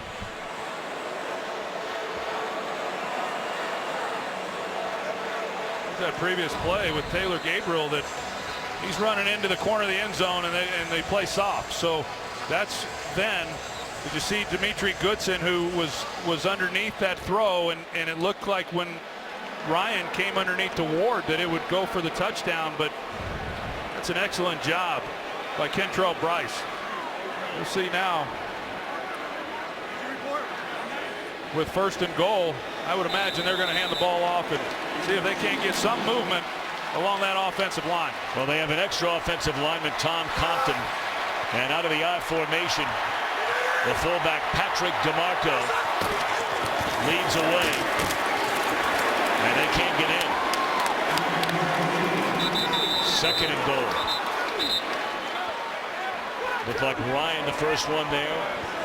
Pennell, back from being suspended the first 4 games of the year. Guyon, all those big bodies in the middle. Yeah, Pennell, he's the one who was able to get enough of a push to disrupt that. Not give Freeman anywhere to go with the football. These are big physical guys inside. They're hard to move. Play action here would be a good play. Been a long time since the Pack gave up a rushing touchdown. They'll try it again. And again are denied. And again it's Pennell. Clinton Dix coming in along with Ryan and Julius Peppers. 3rd and goal. Looked like it's designed to try to go outside, but the tight end, Pololo, he gets pushed back, and then Freeman has to try to get back inside of that block, and there's just nothing there. That's an excellent job. It's Mike Pennell once again who just stands his man up and gives no movement. Dom Capers' defense, playing goal line defense, doing a heck of a job on 1st and 2nd down. 3rd down, you throwing here? Well, I would have gone play action on 2nd down, but I think from here what's happened on the first 2 plays, I would come out throwing, but I like 2nd down play action. They decided to run and got stuffed. They're gonna run it again. And they find the end zone with Freeman.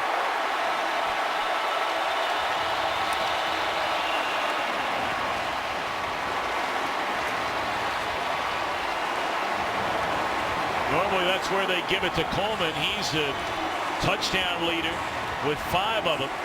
But without him today, they stick with Freeman. 3 straight carries and finally get in. Well, I think it's good patience by the runner, and as you're going to see, the blocking that they are able to get. This time they use the angles. They block down with the right tackle, Schrader. They kick out with Levitri pulling, and it opens up a crease. That's old school football right there. 3 straight running plays inside the 2. We got a game in Atlanta.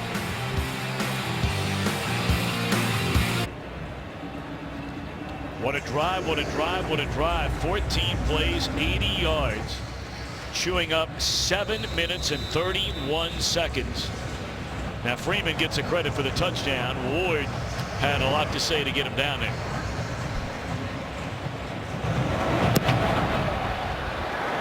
Falcons had 43 rushing yards in the entire first half. On that drive alone, they ran for 45. Remember when Aaron told everybody to relax, the Packer offense would be all right? Today's game is sponsored by Pizza Hut. No one out-pizzas the Hut. Playing their final season are these Falcons in the Georgia Dome. Brand new digs next year. In fact, both the Falcons and their baseball brethren, the Atlanta Braves, moving into brand new venues next year. All right, Atlanta in front, 26-24. Kid Rogers and the Packers answer. They isolate Adams, and that'll be a gain of 8. Let's go downstairs to Aaron Andrews. Tom, ESPN is reporting that Ty Montgomery is out today due to a kidney ailment. Now, sources are saying he observed blood in his urine after getting hit in the Bears game on Thursday night. Sources are also saying taking him out of the game today was precautionary reasons. Did follow up with Green Bay PR about it, and they said they're not going to address anything today during the game. Well, Aaron, thank you so much. Thoughts that all will be well. 2nd down. You know, this young fella, I mean, this guy was a complete afterthought in this Green Bay offense 4 weeks ago. In fact, he did not play a single down on offense when they lost the game against Minnesota. But then the injuries start to pile up. And then last week, he has 10 receptions, over 60 yards, 10 rushes, over 60 yards. In fact, he's got 20 passes over the last 2 games. Well, that's it. He kind of found his role. You know, he had 10 catches, 98 yards against Cowboys 2 weeks ago, and that was really when he first kind of had his breakout game. And Haven't really been able to get him on the field much as a receiver. They found his niche as a running back because of the injuries, and he'd really excelled. And our thoughts are with him. We hope he's okay. So third down. Rodgers. Now, did he get the ball there? Boy, that might be a heck of a catch. I couldn't tell if Devontae Adams got his hands underneath that one or not, but it was low, and that's a hard catch to make. What a catch. Boy, that's an excellent catch. This guy has really come on, as we talked about, and they need him. They need him today, and he certainly delivered there. That's a nice play on his part. 9 catches, 64 yards. They hand it off to Jackson. And he throws a stiff arm right in the mouth of Deion Jones. Beasley appears to be shaken up over on the Atlanta sideline. Yeah, you know, Vic Beasley is slowly becoming one of those guys. As he came off the field there holding his wrist, he's become one of those guys that I think as an offense you got to concern yourself with. When you go in on Wednesday and the game plan's being put in, the first thing you do is look at who the pass rushers are and how you're going to block them up. And he's become one of those guys that gets the attention of an offensive coordinator. He was injured almost all of last year playing with a bad shoulder, and he didn't tell anybody about it. Took a lot of heat for being a first-round bust. Adams, outstanding open field tackle made by Brian Poole. Third down coming up, and we send it to L.A. to Kurt Menefee. Well, Phillip Rivers has thrown 3 interceptions today against Denver. He's also thrown 2 touchdowns. This one to Travis Benjamin capped a 98-yard drive. Great catch by Benjamin for the 14-yard score. It's 17-13 late in the third. Tom, Troy Aaron. Well, Tom, it's 3rd and 13 here. The last time it was 3rd and long on the previous possession. The Falcons decided to bring the blitz. Haven't shown a lot of it, but 3rd and long. We'll see what they decide to do here. So Beasley back on the field, and they just get the play off. Rodgers is dropped. 2nd sack of the game for Adrian Claiborne. This guy the last 3 weeks is really playing well for the Falcons. That's with a 3-man rush, too, and Claiborne gets home. Packers will punt.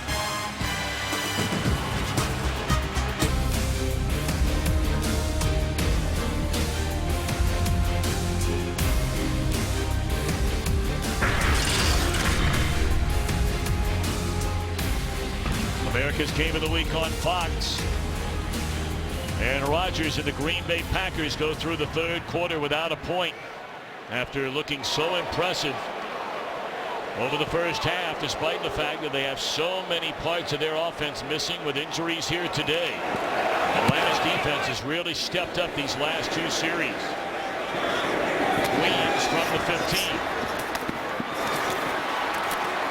And he crosses the 30-yard line. Claiborne getting his 2nd sack of the game, and a big hug from his head coach. Today's Game on Fox is sponsored by Hyundai, an official sponsor of the NFL, and by Corona Extra, who invites you to find your beach. Atlanta with a football and a 2-point lead. 12 seconds into this final quarter from the Georgia Dome in Atlanta. Ran the ball very well on their most recent drive, and they start off running the football here. Well, the one thing the Falcons have been able to do today is get off the field, or at least here in the second half, on 3rd down, and they've gotten pressure on Aaron Rodgers. You see Adrian Claiborne, he's the one who made the sack on that last 3rd down. They have 3 sacks in this game. They only had 19 sacks all of last year, the fewest in the NFL.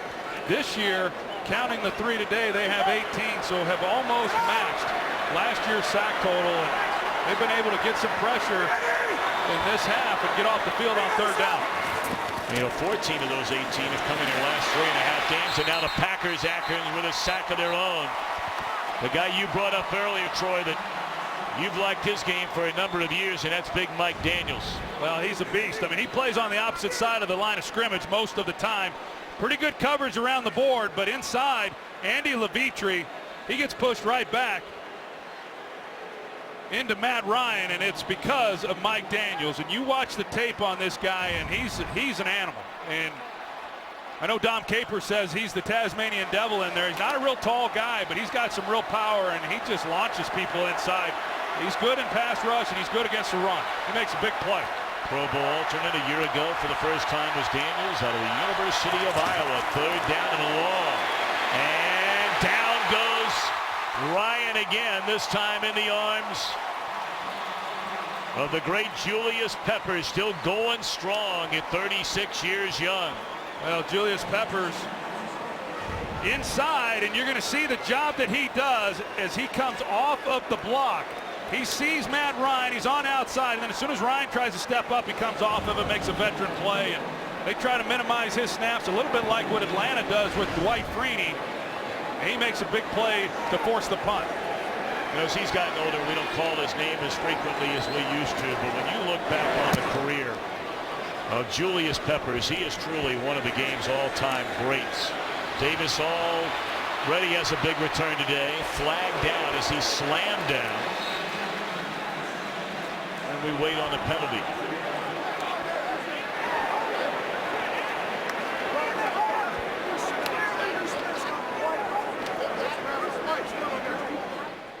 Now to finish that thought about Julius Peppers, you know, we know what he's done in the NFL. 6 most sacks in the history of the game. We're in the return. Personal foul, grabbing the face mask, kicking team. 15-yard penalty. First down.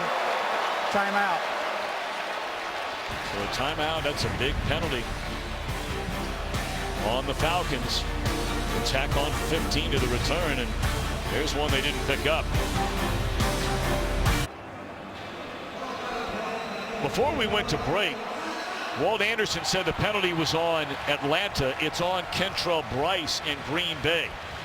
Well, that's the right call. It looked like when we went to commercial, the Packers were going to have outstanding field position. They corrected the mistake on the call, and Kentrell Bryce definitely had a hold of the face mask, and now it backs him up.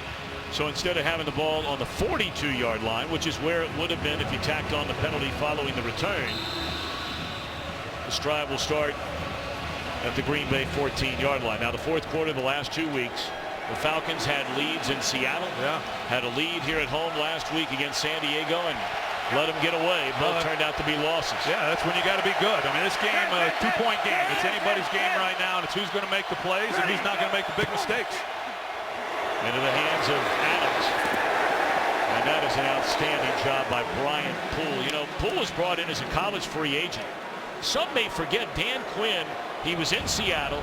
He went to the University of Florida to be the defensive coordinator for the Gators.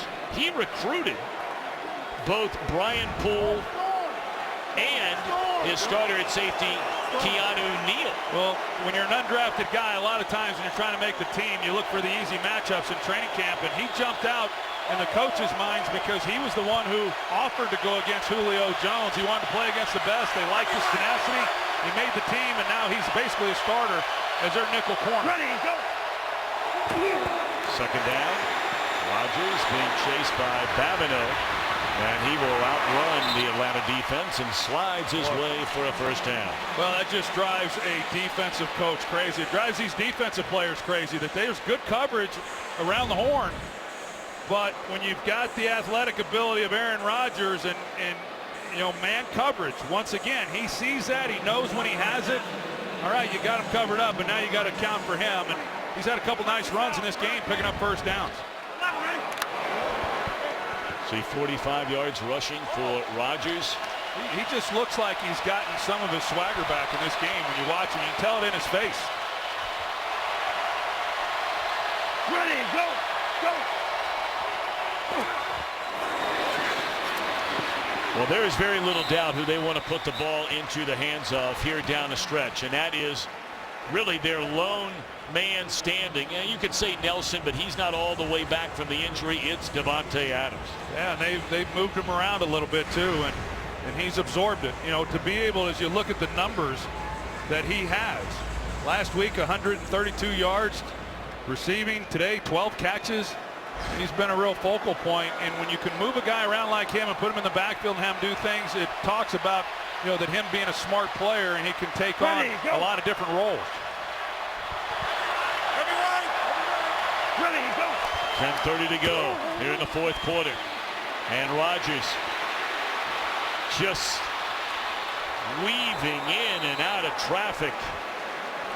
It looked like he should have been sacked, and he picks up 3.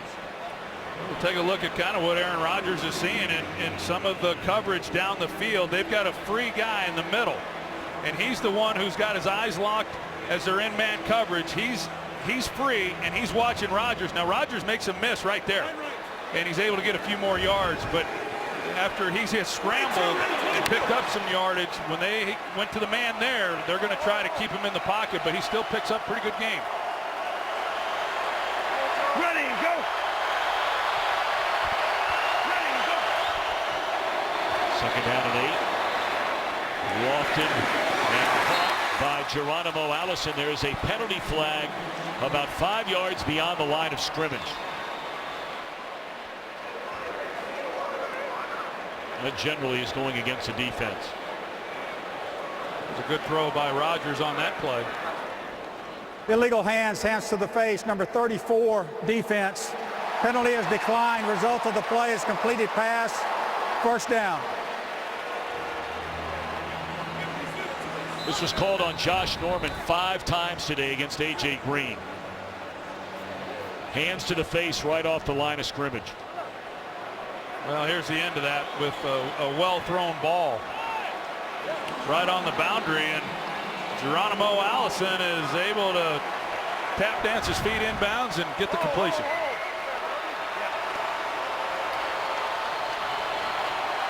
There are players for each of these teams today on offense. Well, with all the injuries and key people missing, is a big fella rumbling to the 38-yard line. Ripkowski. He just ran right over Beasley.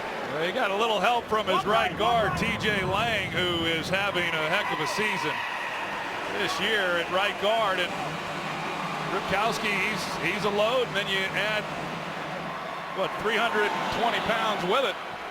You have a hard time getting him on the ground. 21. Ready, go.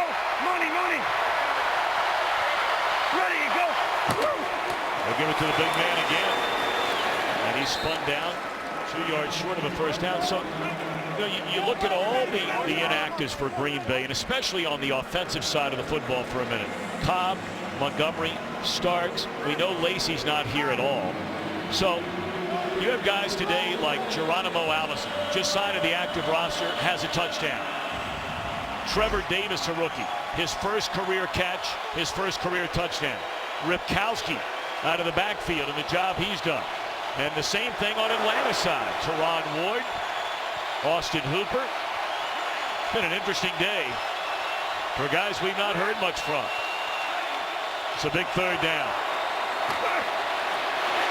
Rodgers may run it. He will, and it's a first down to the 24-yard line. Well, Rodgers is going to run this defense right out of man coverage. I talked about it earlier. It's not a defense that plays a lot of man. They're primarily a zone coverage team. And when they have gone man coverage, they've not been able to contain Aaron Rodgers, and he's been able to get outside, and there's just been nobody there.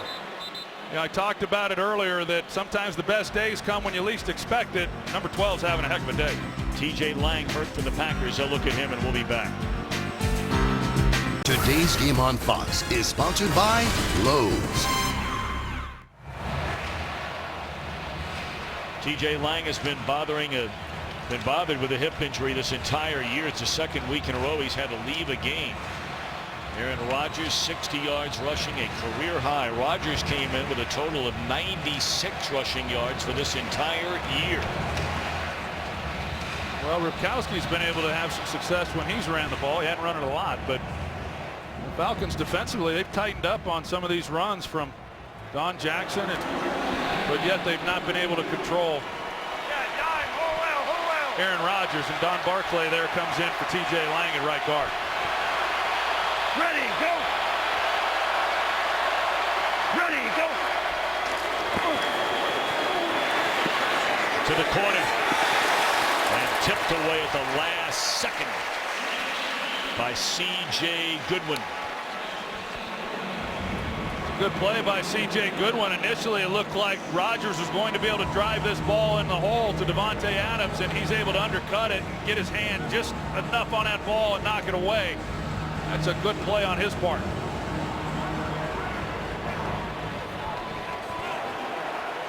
These Atlanta Falcons feel like they should have a 6-1 record coming into this game. Each of the last 2 weeks, they've had fourth quarter leads and could not nail it shut. They have a 2-point lead with 7:08 to go. Rodgers and the Packers knocking on the door. Catch is made by Janis, short of a first down. Tackled, let's see, they'll put it at the 18-yard line, so it'll be 3rd down and 4. Now, Tampa Bay lost earlier today with a chance to go to 4-3. That was a wild one, an overtime loss to the Raiders. New Orleans shocks Seattle at home. It's a big game for Atlanta, crossing pattern, and Nelson may have run himself out of a first down. Well, that's exactly what happened. Jordy Nelson, he gets the ball and he's in position. If he plants that left foot and gets up the field north and south, he picks up this first down. He runs the quick drag route right there if he plants it and just heads up. But Alford comes up, and you see that Dan Quinn's trying to get a timeout called, but we'll see whether or not they actually gave it to him. But he was trying to get a timeout called before that ball was snapped. It looked like Alford was the one who came off and made the play on Nelson and kept him from picking up the first down. Boy, Jordy Nelson's been around long enough now. He's got to know better. Right there, he's got it.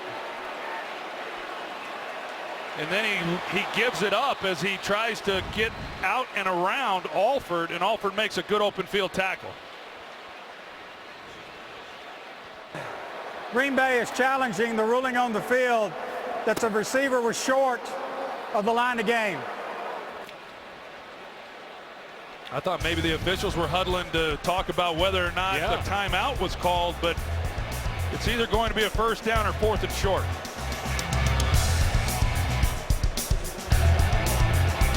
How about it, Mike Pereira? Mike McCarthy has challenged this call in the ruling of a spot of the ball. Yeah, what you've got here is you've got contact by the defender, and it's certainly Jordy had the first down, but he's going to get the ball really where he's first contacted by the defender and watch him go now back the other side of the 14. I think the spot was a little bit short. I think they could move it forward some, but I still think he's short of the first down. It's the point of contact when the defender first makes contact. Also taking a look here, too, at the number of players on the field, which, again, even though they may have stopped it and the challenge was for something else, they can review this, too. If, in fact, there were 12, even if that wasn't challenged, they could review this. But I think they're going to focus, obviously, on the spot. Well, now you look at Mike as he's watching or looking at his play call as to what he's going to decide to do if they don't get the first down, which I agree with Mike Pereira that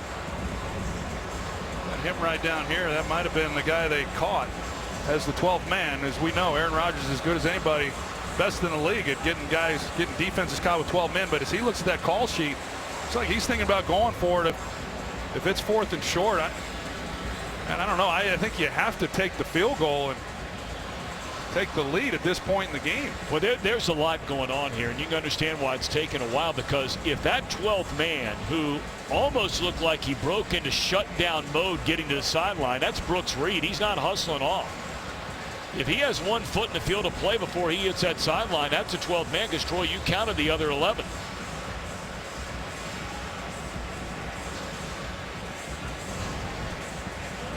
The snap of the ball was a 3rd down and 5. So if they have 12 men on the field, this is going to be an automatic first down. Doesn't matter what Jordy Nelson did. After reviewing the play, defensive player number 50 was attempting to get off the field, was not off of the field when the ball was snapped. That's defense, 12 players. That's a 5-yard penalty, and the 5 yards result in a first down. Green Bay is not charged with a timeout. That was the guy, Brooks Reed. You're right, Tom. I mean, he's just kind of Casually jogging off the field, and I don't know that Rodgers saw him. I mean, maybe he did. He probably did, knowing how many times he's done that. And that might have been why Dan Quinn was running over there. He was on his sidelines running over there trying to get the timeout called, knowing that Rodgers had gotten under center while they were trying to substitute.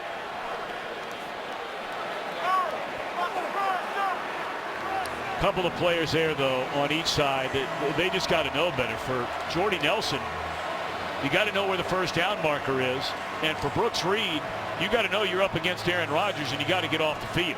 I think Dan Quinn's talking to the official saying, hey, I was calling for timeout prior to the ball being snapped. So he's making the argument that he wanted a timeout. Somebody should have been paying attention to him as well. So a lot happening on this play, and a lot of people able to look at it and say they didn't get the proper call.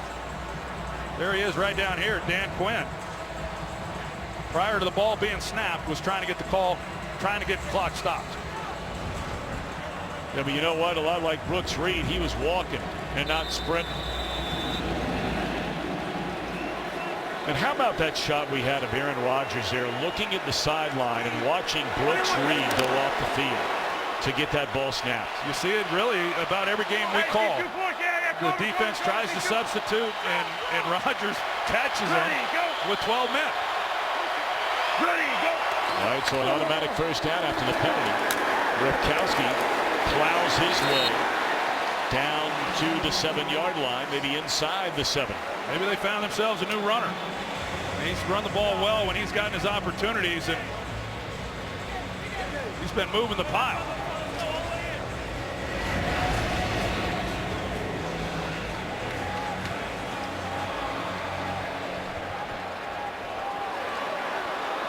You see right there, number 70 is back into the game for the Packers. TJ Lang back at right guard. Ready, go. Face good push. Ready, go. Ripkowski is ripped down by Grady Jarrett. Third down coming up inside the 10. That's a big third down in this ball game here, and to see whether or not, assuming that if they don't make it, the Packers make the field goal, what then the Falcons would need to do to retake the lead. A touchdown here by the Packers, and it will force Atlanta to come back with a touchdown of their own. 13th play of the drive, chewing up better than 8 minutes. Hey, come down. And we're closing in on 4 to go, a 3rd and 4. Ready, go. Go.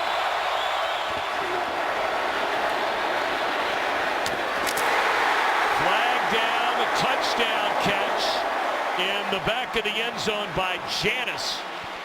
But we wait on the penalty. It comes in the secondary.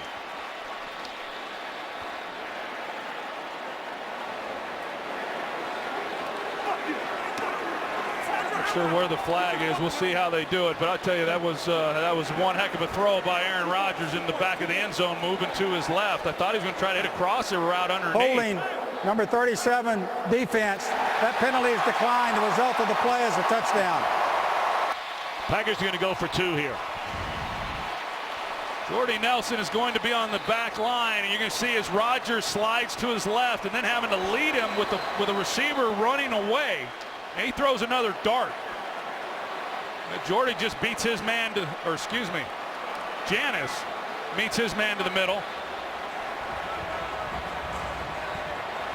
Might have gotten away with a hold there on Upshaw, but that's a heck of a throw by Aaron Rodgers, fitting the ball into Janis on the back line, moving away from the throw. Well, they're going to go for 2 to try and make it a 6-point spread. We saw earlier today Cincinnati and Washington ended in a tie. It would not have been a tie had Mike Nugent, the Bengals field goal kicker, made a point after touchdown. Well, I like the decision here. It's the right decision to make. Ready, go. Aaron Rodgers, 4 touchdown passes today. And he's going to run this one in and convert the 2-point conversion. So many early this season have been asking about Rodgers. Is he the same guy? Is the Packers offense the same group? We harken back to this. RELAX. Relax.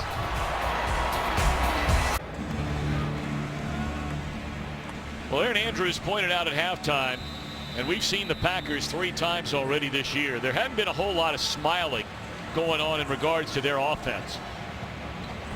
Now, whether or not they win this game will, certainly determine whether they're smiling or not after it. But they got to feel real good about this offense.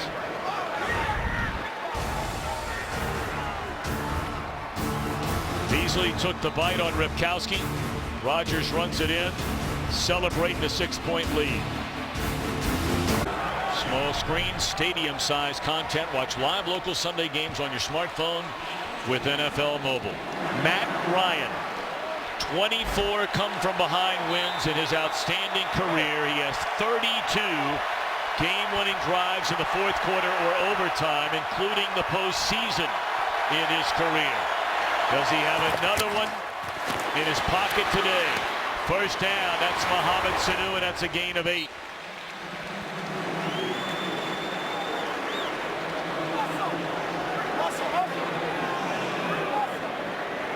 See Matt Ryan going into the hurry up, but they've got plenty of time on the clock. There's no need to really rush. They're not working against the clock as much as they are just trying to execute properly. Guns it over the middle. And a catch is made by Justin Hardy, his first catch. And that's another first down. 2 timeouts remaining along with a 2-minute warning.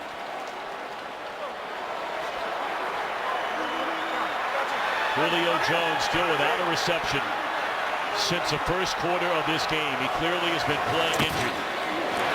Oh my! Gunter nearly jumped it and took it the other way. Yeah, he did. He was reading through and he saw an opportunity, and boy, Matt Ryan fortunate that Ladarius Gunter not there, returning that one the opposite direction for a touchdown.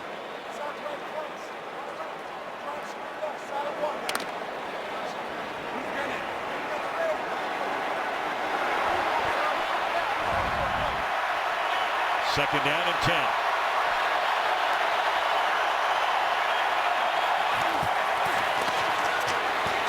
Set up a screen to Freeman. And he's short of the first down by a couple of yards. So it'll bring up 3rd down and 2 right at the 45-yard line. Ladarius Gunter, he's up now, but he was slow to get up. It looked like maybe he had gotten banged up, but he's grabbing at his left hamstring.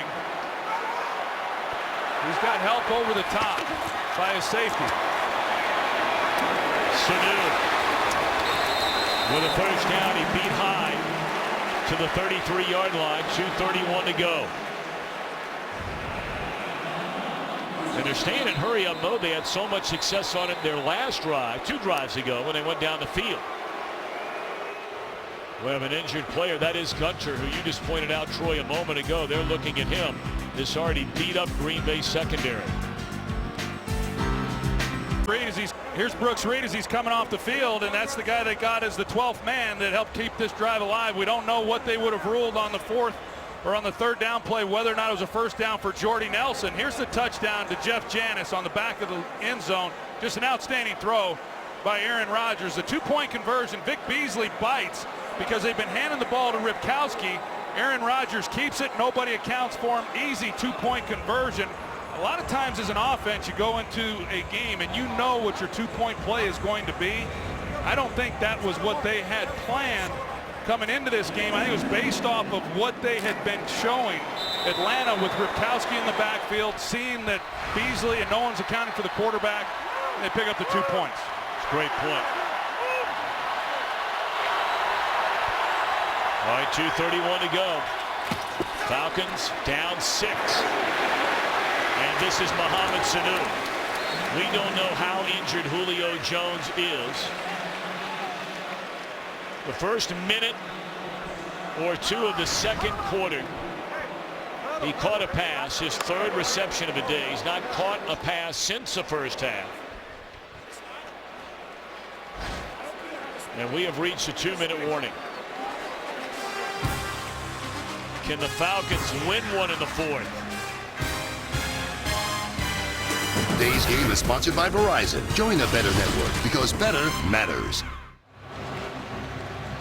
5 lead changes, nearly 700 yards of offense, a 2 quarterbacks, 6 touchdowns without an interception. 2 minutes to go. And Green Bay leading by 6. Second down. Freeman is wrapped up and tackled by Joe Thomas. Well, when you're down by 6, you're in 4-down territory anyway, so this is 3rd down coming up. Well, they got the first down. They were able to get enough there to pick it up. I beg your pardon. Got a new set of downs, but right now you're kind of balancing, trying to get the ball into the end zone and get the touchdown that you need, and also not leaving a lot of time on the clock for Aaron Rodgers.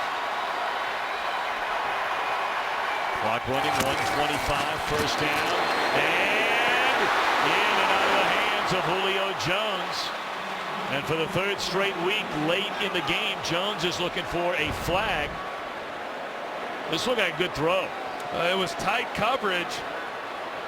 And then Clinton Dix was right there. I saw that ball pop up. It looked like he had an opportunity to make an interception. And the ball, it hit him in the hands. He's not able to make a play on it, but I thought that was pretty good coverage there. It was a tight fit to try to squeeze that one in by Matt Ryan. That is the first time Jones has been targeted in this second half. Still doesn't have a catch in it.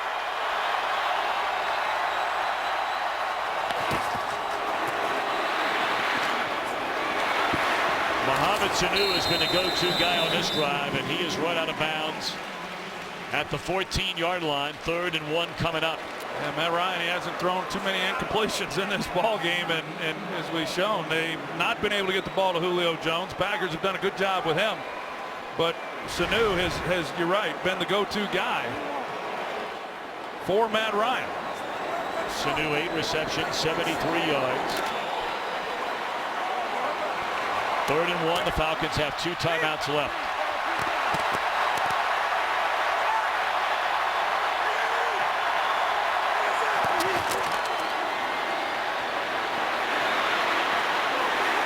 And it looks like it's enough for a first down. And again, it's Austin Hooper. He's one of those guys we brought up earlier, having the best game of his career. Hooper 5 catches.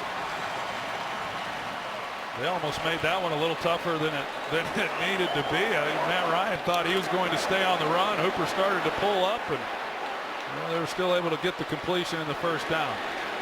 Clock winding to 42, 41, 40. Snap of the ball at 37. Mohamed Sanu with a touchdown.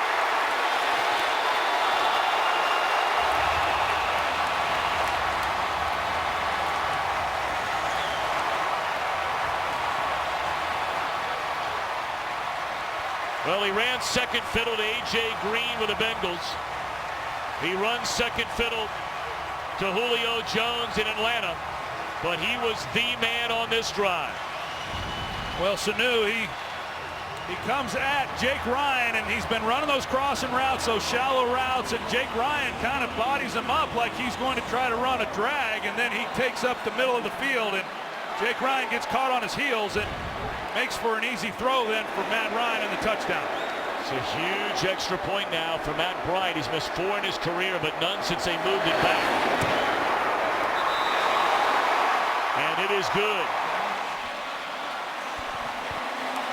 Matt Ryan. Last 2 weeks, heartbreak in the 4th quarter. He delivers here. Well, you see Jake Ryan there in the middle of the linebacker, and as Sanu comes in, then he takes the middle, and the Packers had been playing 2 deep safeties, and they've been giving help to the outside, and that's why they haven't been able to get the ball to Julio Jones. So where are they vulnerable? They're vulnerable down the middle. They tried fitting it to Julio Jones down the middle. They're unable to make that completion. They run Sanu in there. They get Jake Ryan on his heels as a linebacker. That's a mismatch there, and they're able to take advantage of it. And Matt Ryan, who's had a tough couple weeks with some costly interceptions that have ultimately led to losses for these Falcons, after winning 4 in a row, he delivers here in the clutch. But this one's not over. There's 31 seconds left. You have Aaron Rodgers, who's had a spectacular game, has 2 timeouts.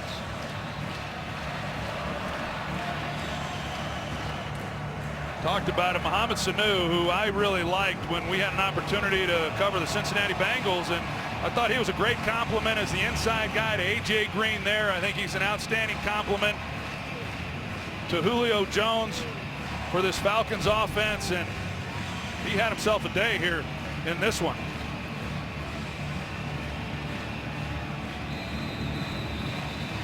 Now, it should be noted, the OT presented by Lowe's coming up next, and we have baseball. Mason Crosby, the field goal kicker for the Green Bay Packers, as Davis will take a knee. He has not attempted a 50-yard field goal this year, but don't think he's not capable. He is hit from 50 and beyond in every season of his NFL career. 53, 53, 56, career long 58. He hit from 56 a year ago. And Rodgers looking for a divine intervention with 31 seconds left to go, and the Packers have 2 timeouts. All they need is a field goal. That's a lot of time with 2 timeouts, especially when Rodgers is your quarterback. What a game here in Atlanta. Ready, go. Ready, go. 4-man rush. Quick out to Janis. That play took 5 seconds. Well, the Falcons are going to try to play coverage. They're going to play deep and not give up any big plays. They're going to give up some of those shorter throws, and if the Packers can take advantage of those and get it out of bounds, eventually they'll start working the middle with the timeouts to use. Well, for a 55-yard attempt, you roughly have to get the ball down to the 37-yard line. One-on-one here. Ready, go.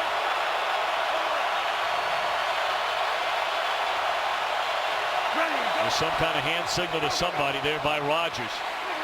He's looking way down the field. And it's incomplete. That was Jordy Nelson, and good coverage by the rookie Neal. It's a good idea, though. It's a good idea as Jordy Nelson, he's banged up coming out of that play. They're able to get a shot at him, just a ball that gets away from Aaron just enough, but they're trying to work this in.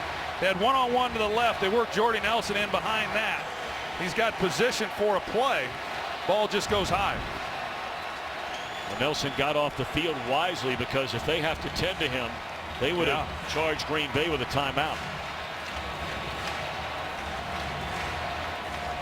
And we talked about roughly the 36-yard line. You know, his career long is 58. That's 4 years ago. He hit from 56 last year. So you'd like to give him a little bit more wiggle room than that. Well, they did end up taking away the timeout.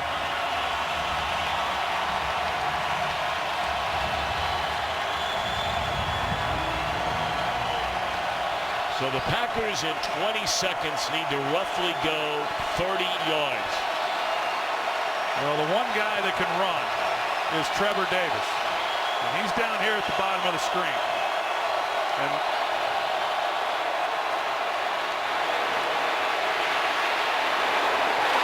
broken up. 14 seconds remain. That's Goodwin, who had a big play on the last drive.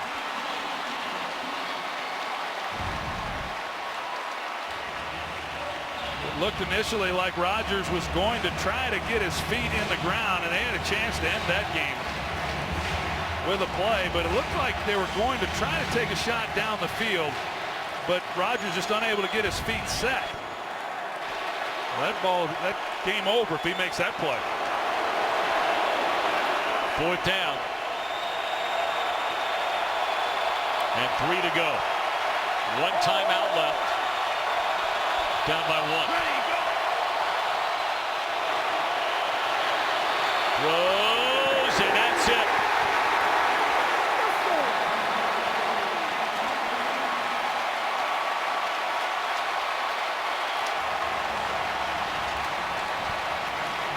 Davante Adams was No, he was open down the field, but had not turned around to look for the ball. Here's Jordy Nelson initially, nothing there, and then he comes outside Devontae Adams, and Rodgers, you saw him signal to Adams after the play was incomplete that he just wanted him to give him something towards the boundary, and it becomes street ball at this point. Fourth down, you're just hoping a guy will see what you're seeing and come off of coverage, and he doesn't. But credit the Atlanta Falcons. Matt Ryan takes him down the field after the Packers had taken a 6-point lead. He drives him down with a touchdown, does an excellent job. And the defense, this young defense that we've talked about, that Dan Quinn is slowly molding into what he wants in a fast-flowing, aggressive group. They do their job against one of the league's best in Aaron Rodgers. It's a big win for the Atlanta Falcons. Well, they only badmouth your defense when you give up 32 and you score 31. You give up 32 and score 33. Everything's A-OK. Back in a moment.